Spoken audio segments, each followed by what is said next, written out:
स्यूंग रियू से मिलने यूएस आया था। रियू वुमेन्स डॉम में रहती थी और उसे भी वहीं बुलाती है, पर स्यूंग मना कर देता है, कहता है तुम पागल हो गई हो, मैं वुमेन्स डॉम कैसे आ सकता हूँ। तो रियू कहती है मेरे सारे फ्रेंड्स अपने बॉयफ्रेंड्स को लेके आते हैं और कोई प्रॉब्लम भी नहीं होती, वैसे अभी सारे फ्रेंड्स बाहर हैं तो तुम आ जाओ, आज की ट्रीट मेरी तरफ से। रियू रात भर पीती है और नशे के कारण स्यूंग के कंधे पर ही सो जाती है। नेक्स्ट मॉर्निंग स्यूंग उठकर रियू पे ब्लैंकेट डाल रियू के बाजू में ही बैठ जाता है। असलियत में स्यूंग यूएस रियू को अपने दिल की बात बताने आया था, ये सोचता ही है तभी रियू के फोन में नोटिफिकेशन आता है। ब्रायन रियू को उनके डेट के बारे में याद दिलाने के लिए मैसेज करता है, ये स्यूंग देख लेता है और उसका दिल टूट जाता है। तभी रियू भी उठ जाती है। स्यूंग उसे किसी के मैसेज आने के बारे में बताता है तो रियू फोन चेक कर मुस्कुराने लगती है और कहती है ब्रायन मेरा बॉयफ्रेंड है और आज हम डेट पे जाने वाले हैं। Back to present. स्यूंग और रियू ऑफिस आते हैं गुड न्यूज को सेलिब्रेट करने के लिए। अंधेरे होने के कारण रियू गिरने वाली रहती है पर स्यूंग उसे पकड़ लेता है। स्यूंग कहता है तुम बेकार में ही इतना सामान ले आई, हम बाहर ही खा लेते। तो रियू कहती है गुड न्यूज के टाइम पर खुद से खाना बनाकर खाना चाहिए। स्यूंग हेल्प भी ऑफर करता है पर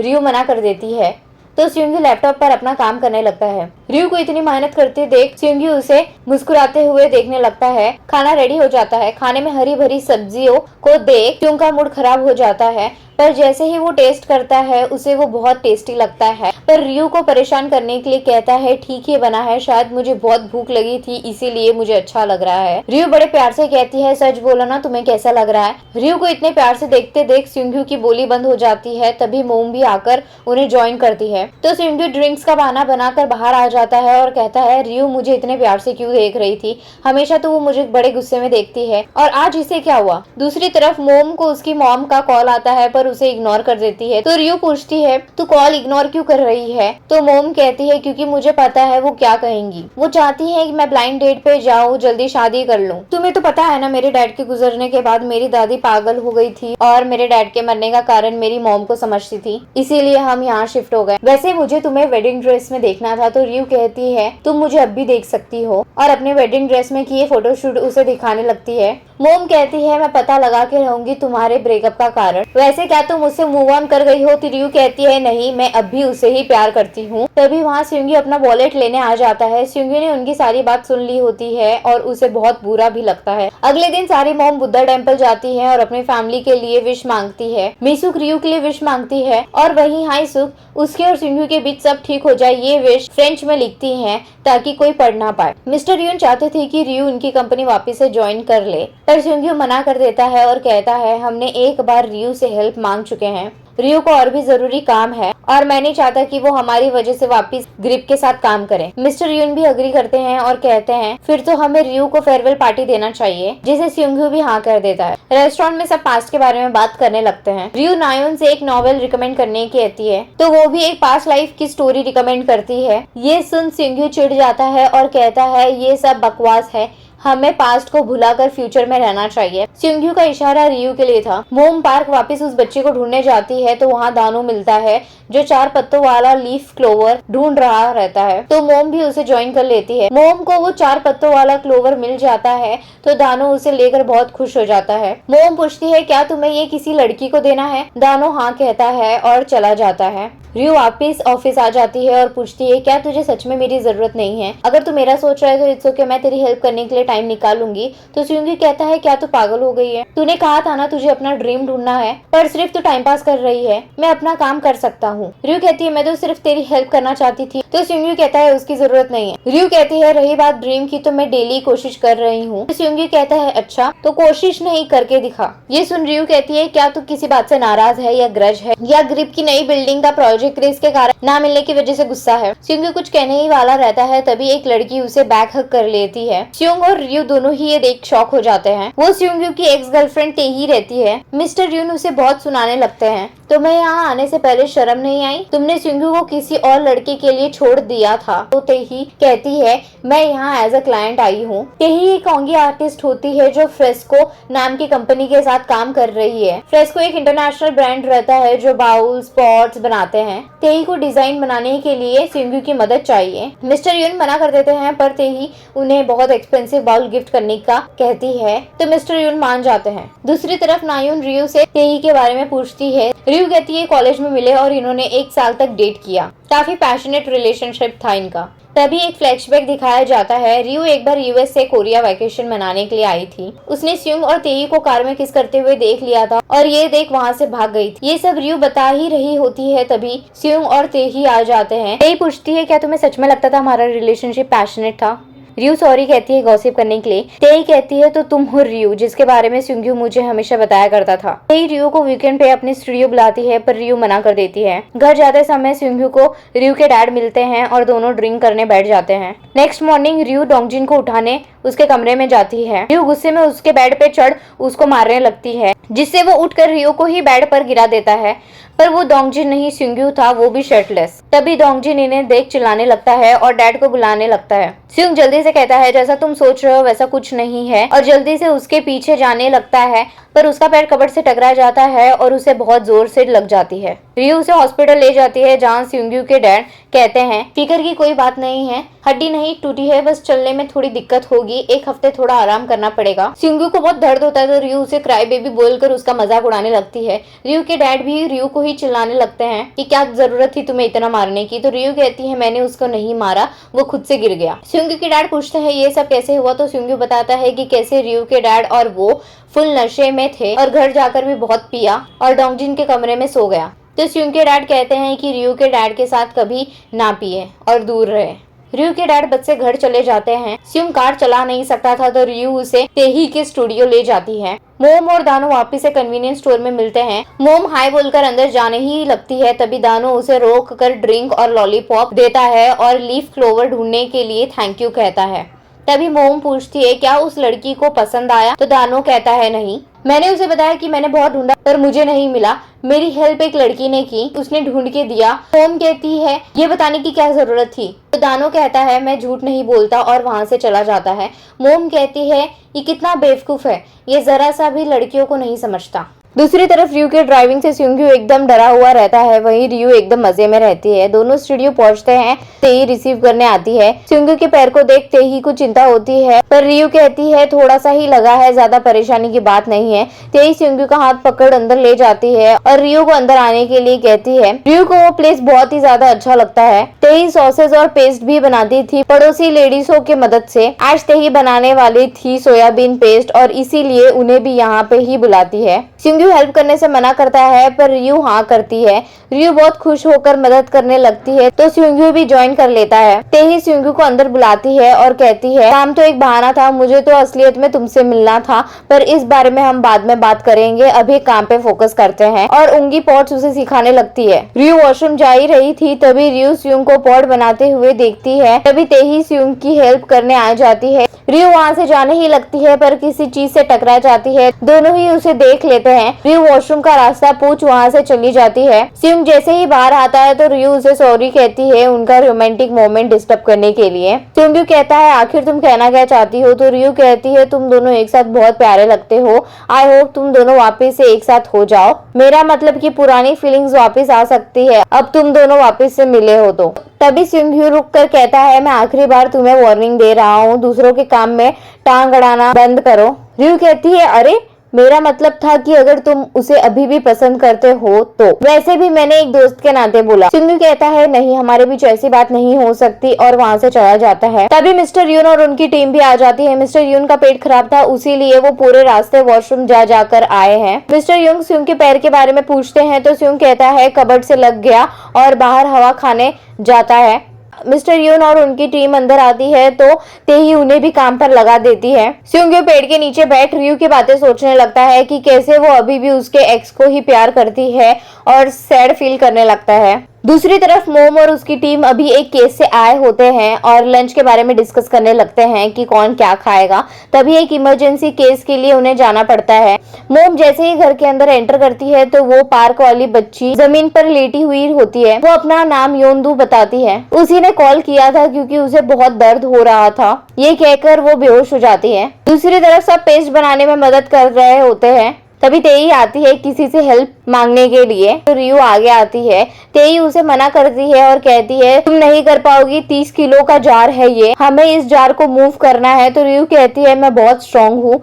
तेई को मूव करने में बहुत दिक्कत हो रही होती है, तो वो रियू को वहीं रुकने कहती है और किसी और को बुलाने जाती है, पर रियू रुकती नहीं है और वो जार गिरा देती है और रियू भी गिर जाती है, कपड़े भी गंदे हो जाते हैं। तभी सिंघू आकर उसे उठा लेता है और पूछता है क्या तुम ठीक हो? तो रियू कहती है मेरी फिक्र छोड़ो, ये पेस्ट पूरा बर्बाद हो गया, कितनी मेहनत से बनाया था। ये सुन सिंघू को बहुत गुस्सा आता है और उसे चिल्लाने लग जाता है, कहता है किसने कहा था तुमसे ये करने को, जब तुम खुद का ही ध्यान नहीं रख सकती हो। रियू सॉरी कहकर साफ करने जाती है, तो सिंघू कहता है कोई जरूरत नहीं है, नहीं तो कोई और प्रॉब्लम क्रिएट कर दोगी। तेई कहती है चुप हो जाओ, वो ऑलरेडी डरी हुई है, तुम मेरे साथ चलो, मेरे पास एक्स्ट्रा कपड़े हैं, चेंज कर लो। रियू वॉशरूम जाकर अपने आप को साफ करते हुए कहती है बुद्धू क्या जरूरत थी इतना चिल्लाने के लिए, कितना एम्बैरेसिंग हो गया। दूसरी तरफ दानो और उसकी मैनेजर एक ओल्ड लेडी के घर उसकी मदद करने गए थे। तभी दानो को कॉल आता है योंदू के बारे में। योंदू दानो की बेटी होती है। मोम योंदू को हॉस्पिटल लेके चली जाती है। डॉक्टर बताते हैं इसे हाई फीवर है, हमें थोड़े टेस्ट करने पड़ेंगे, और वो चले जाते हैं।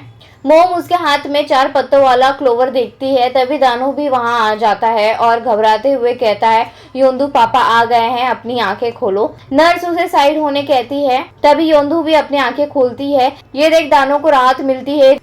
रियू भी कपड़े चेंज कर आ जाती है और देखती है मिस्टर यून और तेही पेस्ट फेंकने वाले रहते हैं। देख रियू को स्पाइसी कालगुक्सू बनाने का आइडिया आता है। रियू बहुत प्यार से बनाने लगती है और मिस्टर यून और उनकी टीम भी उनकी मदद करती है। सबको रियू के हाथ की डिश बहुत अच्छी लगती है। तभी मिस्टर यून कहते हैं स्यूंग यू कहाँ है? तो नायून कहती है मैंने कॉल किया था बट उठाया नहीं। तो रियू कहती है उसे छोड़ दो, भूख लगेगी तो वो खुद आ जाएगा। डिनर के बाद रियू अकेले सारे बर्तन धो रही होती है, तो तेही आती है और कहती है तुमने डिनर भी बनाया था और अब बर्तन भी धो रही हो, तुम्हें धोने की जरूरत नहीं है। तो रियू कहती है मैं रॉक पेपर सीजर हार गई और वैसे भी मैंने तुम्हारा जार तोड़ दिया था, तो मुझे हिसाब बराबर करना चाहिए। तेही कहती है मेरे एक ओंगी पॉट की कीमत मिलियन वॉन्स में है। तो रियू कहती है मुझे अपना अकाउंट भेज देना, मैं पैसे दे दूंगी। तो तेई कहती है पैसे के बदले मुझे आज के डिश की रेसिपी दे देना। तो रियू उसे रेसिपी बताने लगती है। दूसरी तरफ मोम दानो को बहुत चिल्लाने लगती है, कहती है तो तुम उसके फादर हो। तो दानो सॉरी कहता है। मोम कहती है तुम्हें मुझे सॉरी कहने की जरूरत नहीं है, योंदू को कहो, तुम एक बीमार बच्ची को अकेले छोड़ के कैसे जा सकते हो। तभी नर्स योंदू को रूम से बाहर ले आती है। योंदू मोम को उसके पापा पे चिल्लाने को मना करती है और गुस्सा करती है, कहती है आज से तुम्हें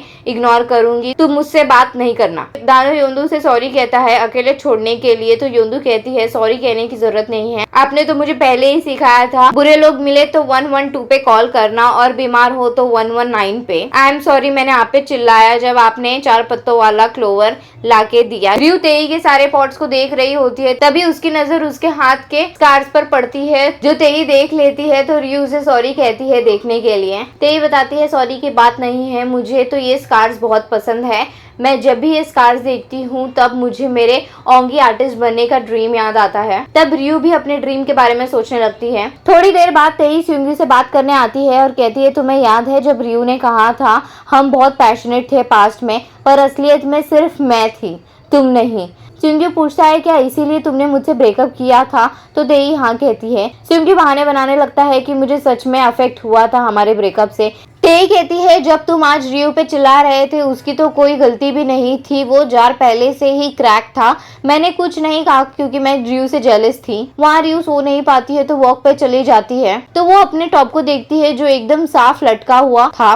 असलियत में रियू के चेंज करने के बाद स्यूंग्यू ने उस टॉप को बहुत मेहनत से धोया था। स्यूंग्यू भी टहल रहा था, तभी उसे रियू सारे जार्स को चेक करते हुए दिखती है। तो वो उससे पूछता है तुम इतनी लेट क्या कर रही हो? तो रियू भी वही सवाल पूछती है, तुम इतने लेट क्या कर रहे हो? स्यूंग्यू कहता है मुझे नींद नहीं आ रही थी उसीलिए। तो रियू कहती है तुम्हें भूख लगी है उसलिए नींद नहीं आ रही थी, वहाँ थोड़ा कालगुक्सू है जाके खा सकते हो, वैसे तुमने ये दाग क्या यूज करके हटाया? तो स्यूंग्यू तुरंत कहता है राइस और विनेगर। ये सुन रियू हंसने लगती है। स्यूंग्यू पूछता है तुम सारे जार्स के लीड क्यों ओपन कर रही हो? तो रियू कहती है मैंने सुना है इनमें से एक जार में 100 साल पुरानी सोया सॉस है, मुझे देखना है 100 साल पुराना सोया सॉस कैसा दिखता है। तो स्यूंग्यू कहता है यहाँ पर कितने सारे जार्स है, एक एक कर देखोगी तो सालों लग जाएंगे। रयू कहती है तुम अपने काम से काम रखो, पर सिंग्यू भी ढूंढने लगता है। रयू को वो जार मिल जाता है, उसे देखकर वो बहुत खुश होती है और कुछ सोचकर कहती है सिंग्यू ड्रीम बड़ा होना जरूरी नहीं है पर दिल से होना जरूरी है ना। मुझे मेरा ड्रीम मिल गया, मुझे कुकिंग करनी है। ये सुन सिंग्यू भी बहुत खुश होता है। तभी सिंग्यू को तेई की बात याद आती है, जब तुम रयू के साथ होते हो तो बिल्कुल अलग इंसान होते हो। तुम इरिटेट होते हो, जेनरस नहीं होते, इमेच्योर, और तुम हमेशा उसकी तरफ ही देखते हो। क्या तुम्हें पता है तुम कैसे लगते हो जब तुम उसकी ओर देखते हो? तुम हंसते हो जब रयू हंसती है, तुम उसके साथ हंसते हो। ये सोचकर सिंग्यू रयू की तरफ देख सोचने लगता है, मैं इतने सालों से अपने फीलिंग से दूर भाग रहा था, पर जब मैं रयू को स्माइल करते हुए देख रहा हूँ तब मुझे एहसास हुआ कि मैं अपने आप को रयू को पसंद करने से रोक नहीं सकता।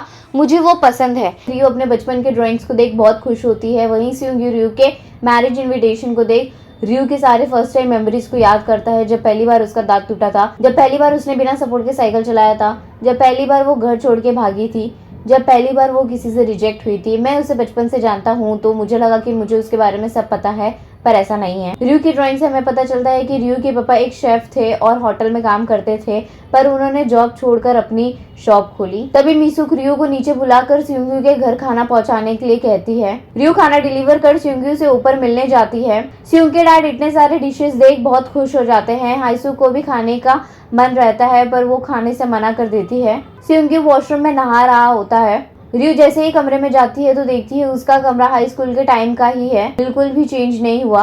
तभी रयू को टाइम कैप्सूल के बारे में याद आता है तो वो ढूंढने लगती है। रयू को वो लेटर मिल जाता है और वो पढ़ भी लेती है। तभी सिंग्यू आकर रयू के हाथ से लेटर लेता है तो वो लेटर फट जाता है। रयू सॉरी कहती है मेरा ऐसा चोरी छुपे पढ़ने का इरादा नहीं था, पर तुमने भी मेरा लेटर पढ़ा था इसलिए मैंने पढ़ा। सिंग्यू लेटर मोड़ कर डस्टबिन में फेंक देता है और कहता है क्या तुमने लेटर पढ़ा? तो रयू हाँ कहती है। तब सिंग्यू कहता है वो सब जोक था जो मैंने लिखा था, मैं तुम पे बस प्रैंक करना चाहता था। रयू भी ऑकवर्डनेस को दूर करने के लिए हंस देती है और कहती है ओ वो जोक था, तुमने तो मुझे डरा ही दिया था। सिंग्यू भी ऑकवर्ड हो जाता है और कहता है मुझे कपड़े चेंज करना है, क्या तुम बाहर जाओगी? तो रयू बाहर आ जाती है। बाहर जाकर सोचने लगती है अगर उसे प्रैंक करना था तो 10 साल तक क्यों इंतजार करेगा, बुद्धू कहीं का। रास्ते में उसकी शॉप आती है तो वो अंदर चली जाती है जहाँ उसके डैड नहीं होते। वो अपने बचपन की मेमोरीज याद करने लगती है कि कैसे वो और उसके डैड मिलके कुकिंग करते थे। तभी उसके डैड भी आ जाते हैं और वो उनके साथ भी यही बातें करने लगती है। रयू कहती है अगर मैं भी आपके जैसे शेफ बन जाऊं तो कैसा रहेगा? डैड कहते हैं ये क्या कह रही हो, वो तो अच्छा है कि तुम नहीं हो, मैंने तुम्हें इतना पढ़ाया ताकि तुम अच्छी जॉब करो, ना ही कि हमारे जैसे। रयू घर जाके यूट्यूब चैनल देखती है जिसमें वो यूएस से कुकिंग वीडियोस डालती थी। नेक्स्ट डे रयू एक कुकिंग क्लास ज्वाइन करती है। वहाँ से आते समय सिंग्यू और तेई मिलते हैं। सिंग्यू रयू को अवॉइड करता है, ये तेई समझ जाती है। रयू सोया सॉस के लिए तेई को थैंक्स कहती है। तेई रयू को टी पे बुलाती है पर सिंग्यू काम का बहाना बनाने लगता है तो रयू भी कहती है मैं बिजी हूँ। तेई ऑफिस में पूछती है क्या तुम रयू को अवॉइड कर रहे थे? सच बताओ तुमने मेरे साथ काम करने के लिए हाँ क्यों कहा? तो सिंग्यू कहता है मुझे लगा ये अच्छी अपॉर्चुनिटी थी उसलिए। तेई को उसके बातों पे यकीन नहीं होता तो वो कहती है मुझे पता है आज तुमने मुझे यूज किया, तुम पूरे दिन शांत थे पर जैसे ही रयू आई तुमने जानबूझकर कहा कि हमें आज बहुत काम है, अगर ऐसी बात है तो तुम मुझे यूज कर सकते हो। सिंग्यू कहता है सॉरी तुम्हें अगर ऐसा लगा हो तो। तेई कहती है मुझे यूज कर सकते हो, मुझे तुम्हारे साथ डेट पे जाने का मौका मिलेगा। वैसे रयू क्यूट है पर तुम ज्यादा क्यूट हो, मुझे तुम दोनों क्यूटीज के साथ घूमने का मौका मिलेगा। तो सिंग्यू कहता है तुम्हें मुझे जितना टीज करना है कर लो पर रयू को कुछ मत बताना। तेई कहती है मुझे लगता है तुमने रयू को ज्यादा ही इम्पोर्टेंट बात बता दी है पर तुम कुछ भूल गए बताना, मुझे उसे बाद में लंच पे बुलाना चाहिए। सिंग्यू पैनिक करने लगता है और कहता है ऐसा क्या बताने वाली हो। दूसरी तरफ रयू मोम को अपने कुकिंग क्लास के बारे में बताती है तो ये सुन मोम बहुत खुश होती है और कहती है हमें पार्टी करना चाहिए। सिंग्यू को कॉल कर पार्टी में बुलाती है पर वो काम का बहाना बना देता है। सिंग्यू को घर आते समय दानो मिलता है। सिंग्यू ड्रिंक के लिए पूछता है तो दानो उसे अपने घर ले जाता है। सिंग्यू को पता चलता है कि दानो मोम के घर के बगल में ही रहता है। वो वहाँ योंदो से भी मिलता है। इनकी अच्छी दोस्ती हो गई थी तो दानो कॉफी के लिए इनवाइट करता है। दोनों बातें करने लगते हैं। दानो बताता है कि ये नेबरहुड उसे बहुत अच्छा लगता है। दानो पूछता है वैसे तुम ड्रिंक क्यों करने वाले थे, अगर कोई बात नहीं है तो मुझे बता सकते हो, मैं बहुत ही अच्छा लिसनर हूँ। सिंग्यू अपने दोस्त का नाम बताकर अपनी कहानी बताने लगता है। मेरा एक दोस्त है जो अपनी बचपन की दोस्त को पसंद करता था, उसे लगा वो मूव ऑन कर लेगा पर उसको वापिस देख वो मूव ऑन नहीं कर पा रहा है, बहुत ही कंफ्यूज है, उसे अवॉइड भी करने लग गया है। तो दानो पूछता है क्या वो लड़की किसी और को डेट कर रही है? तो सिंगू कहता है वो लड़की अभी भी एक लड़के को प्यार करती है, उसकी शादी होते होते रह गई। दानो पूछता है तो क्या वो लड़की जानती है उस लड़के के फीलिंग्स के बारे में, तो सिंगू बताता है उसने आज तक कन्फेस नहीं किया क्योंकि उसको की फ्रेंडशिप खराब नहीं करनी थी। ये सारी बातें मोम दीवार के उस तरफ से सुन लेती है और कहती है अच्छा तो इसलिए वो नहीं आया। तभी हमें पता चलता है कि जिस दिन सबने लेटर लिखे थे उसी दिन मोम ने कैप्सूल निकाल कर सिंगू का लेटर पढ़ लिया था और उसका शक यकीन में बदल गया। मोम कहती है ये बुद्धू अभी भी बुद्धू ही रहेगा। दूसरी तरफ दानो कहता है अगर वो मेरा फ्रेंड रहता तो मैं उसे एडवाइस देता कि हिम्मत करके उसे कन्फेस कर देना चाहिए। रियो के डैड हर दिन लेट आ रहे थे तो रियो की मॉम उस पर गुस्सा करने लगती है तो वो वहाँ से चले जाते हैं। रियो की मॉम जैसे ही अपना फोन चेक करती है तो पैसे विड्रॉ होने का मैसेज देखती है। रियो अपने क्लास के लिए जाती है तो रास्ते में स्यूंग मिलता है तो रियो उसे अपने क्लास के बारे में बताने लगती है और कहती है मेरे पेरेंट्स को मत बताना। स्यूंग कहता है हाँ नहीं बताऊंगा और मीटिंग का बहाना कर वहाँ से चला जाता है। स्यूंग ऑफिस जाकर कुकिंग क्लास के बारे में सर्च करने लगता है। तभी मिस्टर यून देख लेते हैं और कहते हैं क्या तुम्हें खाना बनाना सीखना है। तो स्यूंग मीटिंग का बहाना बनाकर मिस्टर यून को इग्नोर कर वहाँ से चले जाते हैं। रियो का फर्स्ट डे कुकिंग क्लास में बहुत अच्छा जाता है। दूसरी तरफ स्यूंग एक पब के बाहर रियो के डैड को दूसरी लेडी के साथ देखते हैं। वो रियो के डैड से इस बारे में पूछते हैं तो रियो के डैड उन्हें सब बता देते हैं और उनकी फैमिली को ना बताने के लिए रिक्वेस्ट करते हैं। आखिर क्या बात है वो हमें बाद में मालूम पड़ेगा। इधर सारी लेडीज अपने पतियों के बारे में बताने लगती हैं तो रियो की मॉम कहती है रियो के डैड काफी दिनों से घर लेट आ रहे हैं, उन्होंने 3 फ्यूनरल्स भी अटेंड किए हैं और कई सारे पैसे भी दिए हैं। तो एक फ्रेंड बताती है तुम्हारी शॉप तो कई दिनों से ओपन ही नहीं हुई तो वो लेट घर कैसे आ सकते हैं। ये सुन मिसू को पक्का शक हो जाता है कि उनका अफेयर चल रहा है। वो घर जाकर रूम चेक करने लगती है जहां उन्हें एक लोन का बिल दिखता है जो देखकर वो परेशान हो जाती है। दूसरी तरफ दानो और मोम कन्वीनियंस स्टोर के बाहर फिर से मिलते हैं। मोम उस पर चिल्लाने लगती है वैसे मेरा कोई हक नहीं बनता तुम्हारे बीच बोलने का, पर तुम्हें अभी योंदू के साथ होना चाहिए था। दानो कहता है योंदू किंडरगार्टन कैंप पे गई है। दोनों योंदू के बारे में बातें करने लगते हैं। मोम पूछती है क्या योंदू का कोई और भी है परिवार में। इस पे दानो बताता है कि योंदू की मॉम बहुत दूर चली गई है। ये सुन मोम दानो की तारीफ करने लगती है योंदू को इतनी अच्छी परवरिश देने के लिए। मोम योंदू की पसंद पूछती है ताकि वो उसे मना सके, पर दानो टल्ली हो गया होता है तो मोम उसे घर तक ले जाती है। रियो के डैड के घर आते ही मिसुक उनसे सवाल करने लगती है रात भर बाहर रहने के लिए, शॉप क्लोज रखने के लिए और लोन लेने के लिए। क्या तुम गैम्बलिंग या अफेयर कर रहे हो। ये सब सुन रियो के डैड सच्चाई बताते हैं कि कुछ दिन पहले 2 ब्लॉगर्स आए थे उनके रेस्टोरेंट में। खाना खाते समय उन्हें एक हेयर मिलता है खाने में। रियो के डैड जैसे ही चेक करने जाते हैं तो टेबल पे रखा सूप उनमें से एक लड़के के महंगे वॉच पर गिर जाता है। वो वॉच 30 मिलियन वॉन का होता है। वो दोनों वॉच के पूरे पैसे मांग रहे थे, नहीं तो वो केस करने की धमकी दे रहे थे। रियो के डैड कंपेंसेट करने के लिए रात को ड्राइवर का काम करने लग गए थे। जब सिंगू ने रियो के डैड को एक लेडी के साथ देखा था तब वो उस लेडी को ड्राइव कर घर तक छोड़ने जा रहे थे। मिसू कहती है तुम सब अकेले क्यों कर रहे थे, तो डैड कहते हैं मुझे किसी को भी परेशान नहीं करना था और वैसे भी मैंने आज तक ज्यादा कुछ अचीव नहीं किया है, तो अगर मैं ये सब तुम्हें बताता तो तुम्हारी नजरों में मैं और गिर जाता, कहकर वहाँ से चले जाते हैं। रियो भी उनके पीछे चली जाती है। मॉम को बुरा लगता है इतना सब चिल्लाने के लिए। रियो ये प्रॉब्लम के बारे में सोच रही थी तभी उसे याद आता है कि उसके शॉप के सामने वाले शॉप ने कैमरा लगाया था। रियो शॉप पे जाती है तो उसे पता चलता है कि सिंगू ऑलरेडी फुटेज ले गया था। रियो सिंगू को कॉल करती है पर सिंगू कॉल कट कर देता है क्योंकि सिंगू दोनों व्लॉगर के साथ बैठा था। अपने आप को उनका बेटा बोल सेटलमेंट करने आया था। दोनों व्लॉगर्स जैसे ही टेबल पे रखे पैसे लेने जाते हैं तो सिंगू कहता है पहले मुझे वो वॉच देखनी है जो मेरे डैड ने तोड़ी। सिंगू जैसे ही वो वॉच देखता है वो कहता है ये वॉच नकली है, असली वॉच तो मैंने पहन रखी है। तभी सिंगू प्रोजेक्टर से एक सीसीटीवी फुटेज प्ले करता है जिसमें दोनों ब्लॉगर्स ने खुद के सर के बाल तोड़ सूप में डाले और शॉप ओनर से जबरदस्ती सूप अपने वॉच पर डलवाया। तो वो कहता है ये सीसीटीवी फुटेज फेक है, हमने सब रिकॉर्ड किया मेरे वॉच टूटने का और खाने में बाल मिलने का। सिंगू कहता है इस सीसीटीवी फुटेज के हिसाब से तुम दोनों 12 बजे के बाद रेस्टोरेंट के अंदर गए तो फिर तुम्हारी वॉच 11:45 से क्यों बंद है। तभी वहां दानो भी आ जाता है क्योंकि दोनों ने मिलकर ही इन फ्रॉड्स को पकड़ने का प्लान किया था, क्योंकि इन्होंने पहले भी कई सारे स्मॉल रेस्टोरेंट ओनर के साथ फ्रॉड किया है। इनकी तो असलियत में सिर्फ 30 सब्सक्राइबर्स थे और ये 1 लाख सब्सक्राइबर्स बोल रेस्टोरेंट में घुस जाते थे। ये सब देख दोनों भागने लगते हैं। दानो एक लड़के को पकड़ लेता है, वहीं सिंगू दूसरे के पीछे भागने लगता है। वो रास्ता क्रॉस कर सिंगू से बच जाता है बट दूसरी साइड रियो मिल जाती है। वो अपने बैग से उसे पीटने लगती है। वो रियू को रोड पे गिरा देता है तो स्योंग्यू भी उसे लात मार गिरा देता है। स्योंग्यू रियू के पास जाता है क्योंकि उसके नाक से खून निकलने लगता है। वो लड़का भागने की कोशिश करता है पर डोंगजिन आ जाता है और उसके पैर पे बहुत जोर से मार देता है। पुलिस के पास ले जाते हैं। पुलिस स्टेशन से बाहर आते समय रियू स्योंग्यू से आज के लिए थैंक यू कहती है।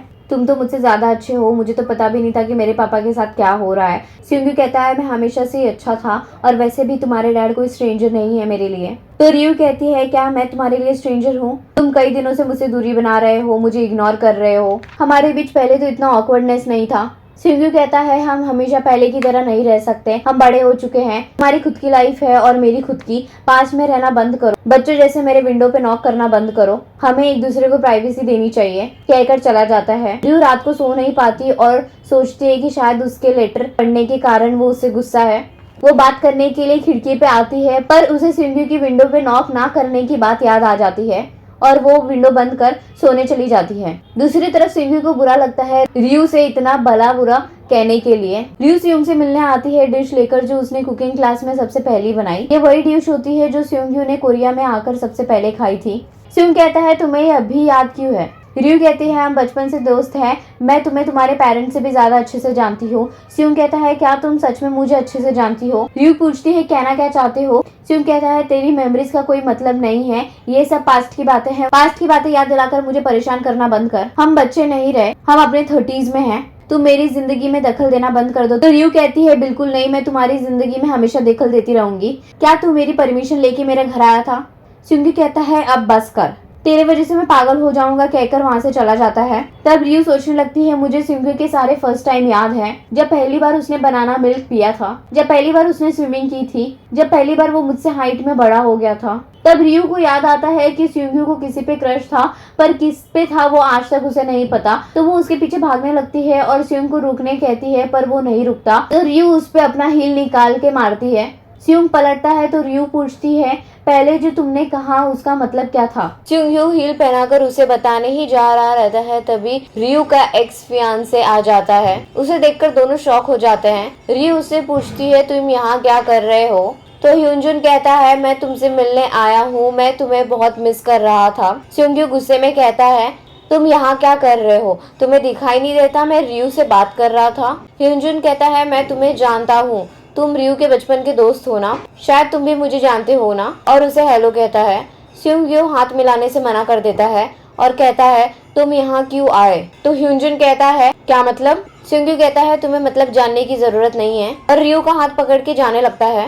ह्यूनजुन रियू का हाथ पकड़ कहता है मुझे तुमसे बहुत सारी बातें करना है। तभी रियू के डैड और मॉम भी आ जाते हैं। डैड ह्यूनजुन को देख बहुत गुस्सा करने लगते हैं और उसे मारने भी जा रहे थे। मॉम उन्हें रोक देती है। डैड वहाँ से गुस्से से चले जाते हैं। मॉम स्योंग्यू को भी घर भेज देती है और रियू और ह्यूनजुन को घर आने के लिए कहती है। मॉम ह्यूनजुन को खाना खिलाने लगती है। ये देख डैड बहुत गुस्सा होते हैं। स्योंग्यू रियू के घर के बाहर ही टहलता है और बातें सुनने की कोशिश करता है। तभी मोम भी आ जाती है और कहती है तुम अंदर क्यों नहीं जा रहे हो? स्योंग्यू कहता है यहाँ एक अनवेलकम गेस्ट आया है। मोम पूछती है कौन? स्योंग्यू बताता है रियू का एक्स फियांसे आया है। ये सुन मोम को भी बहुत गुस्सा आता है। कहती है साले की हिम्मत कैसे हुई यहाँ आने की, आज तो उसे मैं मार के ही रहूंगी। तो स्योंग्यू कहता है तुझसे ज्यादा तो मुझे उसे मारने का है। खाना खिलाने के बाद मोम पूछती है क्या रियू ने तुम पे चीट किया? तो ह्यूनजुन हाँ कहता है। मॉम को बस यही सुनना था कि रियू गलत नहीं है। फिर तो मॉम एक डंडा उठाकर उसे मारने लगती है। डैड भी मॉम को रोक नहीं पाते। रियू ह्यूनजुन को वहाँ से बाहर ले जाती है। मोम और स्योंग्यू कन्वीनियंस स्टोर में ड्रिंक कर रहे होते हैं। मोम कहती है चलना उसे मार के आते हैं, सारे नुकसान मैं भरूंगी। तो स्योंग्यू कहता है तू तो ये ड्रिंक के भी पैसे नहीं भरेगी। मोम कहती है तूने ही बोला था ना तुझे मारना था। तो स्योंग्यू कहता है वो तो मैंने ऐसे ही कहा था, मैं कौन होता उसे मारने वाला। तो मोम कहती है तू रियू की मम्मी के फ्रेंड का बेटा है, उसके बचपन का दोस्त है। स्योंग्यू कहता है वही तो, सिर्फ दोस्त हूँ। मोम कहती है दोस्ती ही तो सबसे अच्छी चीज होती है, दोस्त का तो मतलब ही यही होता है कि एक दूसरे का गम बांटना। स्योंग्यू कहता है मेरी वजह से उसे और ज्यादा दुख पहुंचा तो मुझे तो पता भी नहीं है वो क्या फील करती है। मोम बहुत इरिटेट होती है और कहती है तू उसको बता क्यों नहीं देता। तो स्योंग्यू पूछता है क्या तूने मेरा लेटर पढ़ा था? मोम कहती है हाँ। स्योंग्यू पूछता है क्या तूने उसको तो नहीं बताया ना? तो मोम कहती है नहीं, मैंने नहीं बताया, पर तू कब तक अपनी फीलिंग्स को अपने दिल में रखेगा, आखिर में तू ही सफर करेगा। तूने ऑलरेडी बहुत टाइम वेस्ट कर दिया है, अगर और लेट हुआ तो मैं भी मदद नहीं कर पाऊंगी। तुझे मेरा फुल सपोर्ट है, गुड लक बोल के चली जाती है। दूसरी तरफ रियो और ह्यूनजुन बात कर रहे होते हैं। रियो पूछती है तुम यहाँ क्यों आए, तुम्हें मरने का शौक है क्या मेरे पेरेंट्स के हाथों से? तो ह्यूनजुन कहता है नहीं, मैं यहाँ जीने के लिए आया हूँ, मैं तुम्हारे बिना बेसिक चीजें भी नहीं कर पा रहा हूँ। रियो कहती है ये सब मेरी वजह से नहीं हो रहा, हम इतने सालों से साथ रहते थे, उसी के कारण हैबिट हो गया है तुम्हें। ह्यूनजुन कहता है मैं तुम्हें वापस लेने आया हूँ, मैं तुमसे अभी भी प्यार करता हूँ। रियो कहती है हमारे बीच सब खत्म हो चुका है, मेरी रिक्वेस्ट है यहाँ वापस से नहीं आना, कह के चली जाती है। रियो घर नहीं जा सकती थी तो मोम के घर सोने चली जाती है, जहाँ मोम उससे पूछती है जो तूने लास्ट टाइम कहा था वो अभी भी सेम है। इससे हमें एक फ्लैशबैक दिखाया जाता है जिस दिन स्योंग्यू ने रियो को कहते हुए सुना था कि वो अभी भी अपने एक्स फियांसे को प्यार करती है। उसके थोड़े टाइम पहले मोम रियो से उसके एक्स फियांसे के बारे में पूछती है तो रियो कहती है मुझे अभी भी हमारे साथ बिताए मोमेंट्स पसंद है, पर ये रिश्ते को खत्म करना ही सही था, तो मैं उसे भूलने की कोशिश कर रही हूँ। Back to present. मोम पूछती है उस दिन से तेरे फीलिंग्स में कोई चेंजेस हुए हैं? तो रियो कहते हैं हाँ, अब मैं बहुत काम हूँ, मुझे लगा था जब मैं उसे फिर से देखूंगी तो पता नहीं क्या होगा, बट आज मैं बहुत रिलैक्स थी। ये सुन मोम को रिलीफ मिलता है और वो सोने चली जाती है। इधर स्योंग रियो के नंबर को देख रहा होता है और रियो भी स्योंग के नंबर को देखती है, पर दोनों ही एक दूसरे को कॉल नहीं करते। नेक्स्ट मॉर्निंग रियो के मॉम एंड डैड ब्रेकफास्ट कर रहे होते हैं। मॉम का गुस्सा तो शांत भी हो गया था, उनको तो ये भी लग रहा था कि ह्यूनजुन रियो से अभी भी प्यार करता है, शायद वो इसीलिए कोरिया आया। अगर वो वापस एक हो जाते हैं तो मुझे कोई प्रॉब्लम नहीं होगा। ये सुन के डैड को बहुत गुस्सा आता है। तभी मॉम के फोन में ह्यूनजुन का मैसेज आता है तो मॉम जाती है रियो के कमरे में और उसे नॉर्मल टी शर्ट में देख उसे चिल्लाने लगती है। मॉम एक अच्छी सी ड्रेस निकाल उसे पहनने कहती है, थोड़ा मेकअप भी करने के लिए कहती है। रियो को थोड़ा वियर्ड लगता है पर वो रेडी होकर बाहर चली जाती है तो उसे ह्यूनजुन मिलता है। रियो समझ जाती है आखिर मॉम उसे रेडी होने के लिए इतना फोर्स क्यों कर रही थी। तभी स्योंग्यू साइकिल लेके निकलता है। ह्यूनजुन उसे हाई भी कहता है पर स्योंग्यू उसे इग्नोर कर रियो से कहता है क्लास के लिए लेट हो जाओगी, जल्दी आ जाओ। तो रियो उसके साथ उसके साइकिल पर चली जाती है। स्योंग पूछता है ये कैसा ड्रेस पहना है तूने, बिल्कुल भी अच्छी नहीं लग रही, और ये तूने चीक्स पे क्या लगाया है? तो रियो उसे अपने ब्लश के बारे में बताने लगती है। स्योंग कहता है तू इतना रेडी होके निकली थी, शायद तुझे पता था कि तू उससे मिलने वाली है। तो रियो कहती है ये सब मेरी मॉम का किया धरा है। ये सुन स्योंग कहता है आज से मैं उनकी कोई भी साइड डिशेस नहीं खाऊंगा। रियो को सुनाई नहीं देता तो वो वापस कहने के लिए बोलती है तो स्योंग कहता है मैंने कहा कि तू बहुत गंदी दिख रही है। ये सुन रियो उसे पिंच करने लगती है तो स्योंग का बैलेंस बिगड़ने लगता है तो रियो उसे कस के पकड़ लेती है। तभी दोनों एक साथ कल रात के बारे में बोलने जाते हैं तो स्योंग कहता है पहले तू बोल दे। तो रियो कहती है नहीं, पहले तू बोल। स्योंग पूछता है कल रात वो क्या कह रहा था, वो ऐसे ही कोरिया तो नहीं आया होगा, क्या वो वापस तेरे साथ आना चाहता है? रियो कुछ बोल नहीं पाती तो स्योंग समझ जाता है कि यही बात है। स्योंग कहता है तुम्हें तो इतने टाइम बाद उसे देखकर अच्छा लग रहा होगा। रियो कहती है क्या तुझे कोई और तरीका नहीं आता बात करने का? स्योंग कहता है सच ही तो बोल रहा हूँ, ऐसा नहीं है तुम सिर्फ डेट कर रहे थे, तुम्हारी तो एंगेजमेंट भी हो गई थी। रियो गुस्से में कहती है अभी साइकिल को रोक। स्योंग अचानक से साइकिल रोक देता है जिससे रियो का चेहरा स्योंग के पीठ पे लग जाता है और रियो के चेहरे का फाउंडेशन उसके जैकेट पे लग जाता है। रियो गुस्से में साइकिल को लात मार वहाँ से चली जाती है। रियो क्लास में भी गुस्से में खाना बनाती है। स्योंग ऑफिस आता है तो मिस्टर रियोन और नायोन स्योंग के जैकेट पे फाउंडेशन का निशान देखते हैं। नायोन समझ आती है ये किसी लड़की के फेस का फाउंडेशन है। मिस्टर यून कहते हैं लगता है आज किसी ने काफी पैशनेट बैकअप किया था। दोनों गेस करने लगते हैं वो लड़की कौन हो सकती है। तभी मिस्टर यून कहते हैं क्या वो तेई तो नहीं? तभी तेई भी आ जाती है। नायोन तेई को देखकर कहती है नहीं, तेई नहीं हो सकती, और वहाँ से अपसेट होके चली जाती है। ऑफिस में भी तेई रियो के नाम से स्योंग को टीज करती है। दूसरी तरफ योंदू जब से बीमार हुई थी तब से दानो डे ऑफ लेके उसे किंडरगार्टन से पिक करने आता था। योंदू कहती है आप हर दिन हाफ डे लेके क्यों आते हो? आपकी कंपनी मेरे बारे में क्या सोचेगी कि मैं एक कमजोर बच्ची हूँ? दानो कहता है तुम चिंता मत करो, मेरे पास छुट्टी लेने का पूरा राइट है। योंदू कहती है मेरे बस कॉलेज जाने तक आप जॉब कर लेना, उसके बाद मैं आपका ख्याल रखूंगी। मोम कन्वीनियंस स्टोर पे लंच लेने आई थी। दानो और योंदू भी वहीं से गुजर रहे थे। तभी एक कार का एक्सीडेंट होता है। कार के ओनर को कार्डियक अरेस्ट आने की वजह से एक्सीडेंट हो गया था। मोम स्टोर से हैमर लेके कार का विंडो तोड़ देती है और उस आदमी को बाहर निकाल के सीपीआर देने लगती है। थोड़ी देर बाद उस आदमी को होश आ जाता है। ये सब देख के योंदू तो मोम से बहुत इम्प्रेस हो जाती है। गार्डन में सारे मॉम्स बातें कर रहे थे कि कैसे इस उम्र में उन्हें कुछ याद नहीं रहता। मिसू कहती है मुझे भी नाम लेने में प्रॉब्लम होती है, कभी रियू को डोंगजिन या डोंगजिन को रियू बुलाती हूँ। तभी मोम की मॉम कहती है बहुत स्ट्रेसफुल होगा ना तुम्हारे लिए जब से रियू का एक्स फियांसे वापस आ गया है। ये सुन सब शॉक हो जाते हैं। मिसू पूछती है तुम्हें कैसे पता चला, तो वो कहती है जिम में मुझे डोंगजिन ने बताया। मिसू का मूड ठीक करने के लिए उन लोग ह्यूनजुन की बुराई करने लगते हैं, तो मिसू गुस्से में कहती है ह्यूनजुन उतना भी बुरा नहीं है, मेरे सन इन लॉ के बारे में इतना मत बोलो, और वहाँ से चली जाती है। सब हैरानी में पड़ जाते हैं, हमें तारीफ करनी थी कि बुराई करनी थी। क्लास से आते समय रियू को फिर से ह्यूनजुन रोकता है, पर रियू नहीं रुकती, तो वो पैर में दर्द होने का बहाना बनाने लगता है, जिसे देख के रियू उसके पास आती है और ह्यूनजुन उससे माफी मांगता है। कहता है मुझे पता है मैं उस टाइम अंडरस्टैंडिंग नहीं था। तो रियू कहती है नहीं, प्रॉब्लम तुम में नहीं है, सेल्फिश तो मैं थी, कहकर जाने लगती है। ह्यूनजुन कहता है अगर ये लास्ट मीटिंग है तो एटलीस्ट मेरे साथ लंच पे चलो। मोम की ड्यूटी खत्म होने के बाद जैसे ही वो बाहर आती है तो उसे दानो और योंदू दिखते हैं।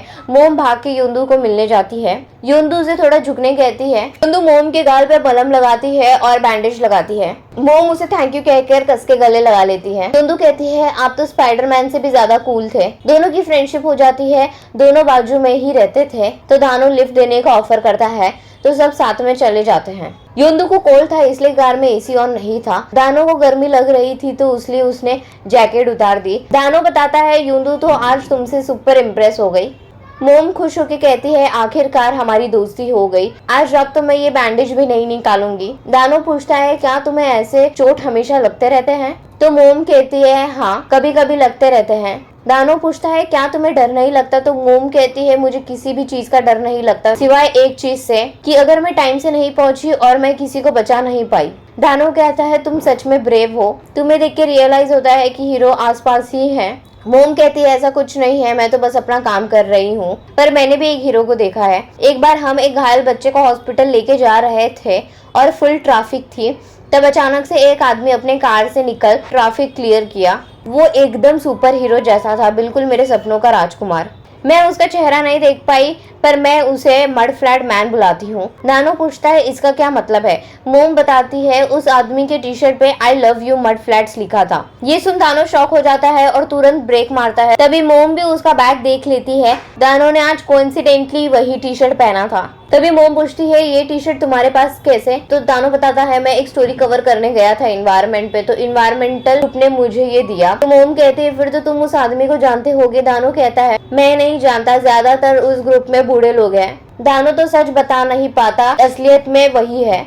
मोम कहती है मैंने उसका चेहरा नहीं देखा, पर वो यंग था, बिल्कुल हमारी एज का, और एकदम तुम्हारे उतना टॉल था। ये कहकर उसको रियलाइज होता है कि वो आदमी दानो ही था। पर पहुंचते ही मोम ऑकवर्डनेस के कारण वहां से उतरकर घर की ओर जल्दी में जाने लगती है। दानो उसे रोक देता है और कहता है मेरे पास तुम्हें देने के लिए कुछ है। जल्दबाजी में बैग से निकालने के कारण सारे मेडिसिन जमीन पे गिर जाते हैं। मोम पूछती है तुम्हारे पास इतने सारे मेडिसिन क्या कर रहे हैं। दानो कहता है ये सब तुम्हारे लिए है। फार्मासिस्ट ने कहा कि ये सारे मेडिसिन हर एक स्टेज के लिए है, जैसे कि इन्फेक्शन, स्कार, अगली बार से हर्ट नहीं होना, कहकर कार में चला जाता है। ये सुन मोम की हार्ट बीट तेज हो जाती है। जिम में नायुन उस फाउंडेशन के निशान के बारे में सोच रही होती है। उसे पक्का शक रियू पे होता है। ये सोच के ही उसे गुस्सा आता है और वो ट्रेडमिल की स्पीड बढ़ा देती है, पर डोंगजिन आकर उसे कम कर देता है। नायुन कहती है ये क्या कर रहे हो। डोंगजिन कहता है तुम चीता, पूमा या जैगुआर नहीं हो, तुम्हें सही स्पीड में ही भागना चाहिए जो इंसानों के लिए बना है।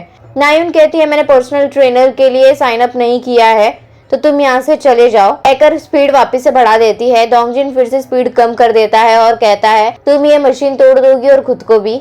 नायुन को भी हार मान के उसकी सुननी पड़ती है। इधर रियो अपनी मॉम से कहती है आज आपने जानबूझ के मुझे रेडी होने के लिए फोर्स किया ना। मॉम कहती है मैंने कुछ नहीं किया। मॉम बहाने बनाने लगती है। रियो को सोना के लिए इनवाइट करती है। रियो मना कर देती है। दोनों के बीच सोना जाने के बारे में बहस होती है। मॉम वहाँ से चली जाती है। रियो भी वॉक पे चली जाती है जहाँ उसे स्यूंग मिलता है। वो पूछता है तुम इतनी लेट अकेले क्यों वॉकिंग पे जा रही हो। रयू का मूड ऑलरेडी खराब रहता है तो वो कहते हैं क्या कोई कुत्ता भौंक रहा है। स्योंग भी गुस्से में कहता है ठीक है जाओ तुम्हें जहाँ जाना है और घर के अंदर चला जाता है।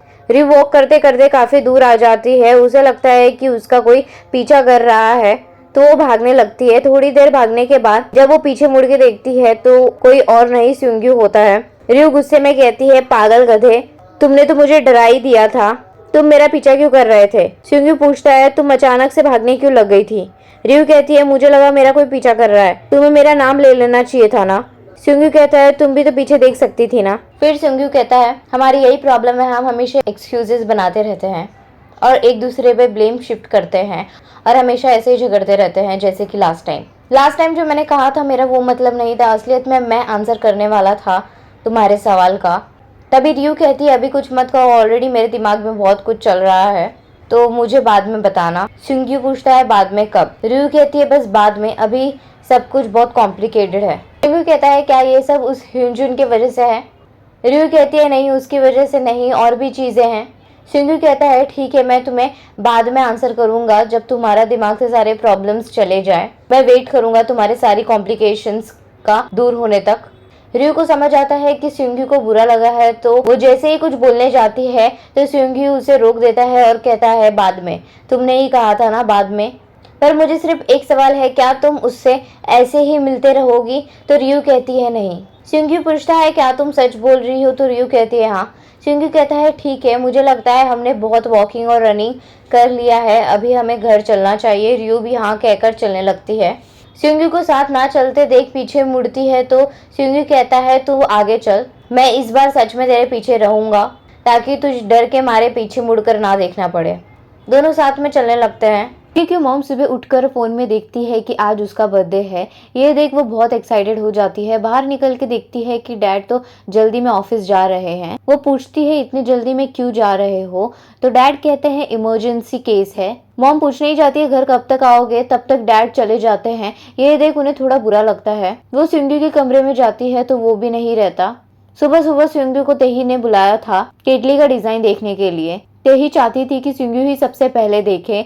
स्योंग्यू पूछता है तुमने तो कहा था कि बहुत बड़ी चीज है, क्या वो यही है। तेही कहती है हाँ ये वही चीज है। स्योंग्यू को भी डिजाइन अच्छा लगता है तो वो भी तारीफ करने लगता है। तेही को और तारीफ सुननी रहती है। स्योंग्यू कहता है थोड़ा प्रोफेशनलिज्म मेंटेन करते हैं। उसकी नजर ब्रोकन जार्स पे पड़ती है तो वो कहता है तुमसे ऐसे जार्स टूटते रहते हैं क्या ये लैक ऑफ स्किल्स का कारण है। तेही कहती है तुम जो भी डिजाइन करते हो वो कई बार प्लान के हिसाब से नहीं जाती ना, वैसे ही ये भी है। अच्छा चलो कहीं खाने चलते हैं। हाईसुक ऑफिस जाती है तो उसे वहाँ वाइस प्रेसिडेंट नहीं मिलते तो वो अपने लेडीज ग्रुप में मैसेज करती है आज रात को तुम सब क्या कर रहे हो। इधर मोम अपने चेहरे पे क्रीम लगाती है तभी उसे दानों की बात याद आ जाती है और उसकी हार्ट बीट तेज हो जाती है। ये देख वो अपने आप में ही बड़बड़ाने लगती है। तभी उसके कलीग्स भी आ जाते हैं और पूछते हैं तुम किससे बात कर रही हो और तुम्हारा फेस इतना रेड क्यों है। मोम वहाँ से बहाना बना के निकल जाती है। दानू अपने लैपटॉप पे पैरामेडिक्स और फायर फाइटर्स के बारे में रिसर्च करता है। उसकी सीनियर भी आके पूछने लगती है तुम क्या कर रहे हो। तो दानू बताता है कि 40% फायर फाइटर्स सफर करते हैं पीटीएसडी, डिप्रेशन और स्लीप डिसऑर्डर से। 300 से ज्यादा केसेस असॉल्ट के पैरामेडिक्स के साथ हर साल आते हैं। ज्यादातर कल्प्रिट्स ड्रंक के कारण बच जाते हैं। उसकी सीनियर पूछती है तुम अचानक से इतना इंटरेस्ट क्यों ले रहे हो। तो दानो कहता है मैं एक पैरामेडिक को जानता हूँ जो अपनी लाइफ रिस्क में डालती है दूसरों के लिए। दानो इस पे एक आर्टिकल लिखने का डिसाइड करता है। इधर तेही और स्योंग्यू जिस रेस्टोरेंट में आए रहते हैं वहाँ पहले से ही रियो और ह्यूनजुन बैठे रहते हैं। उनके साथ बैठना अनकंफर्टेबल हो जाता उसलिए वो अलग बैठ जाते हैं। स्योंग्यू को उन्हें एक साथ देख गुस्सा आता है।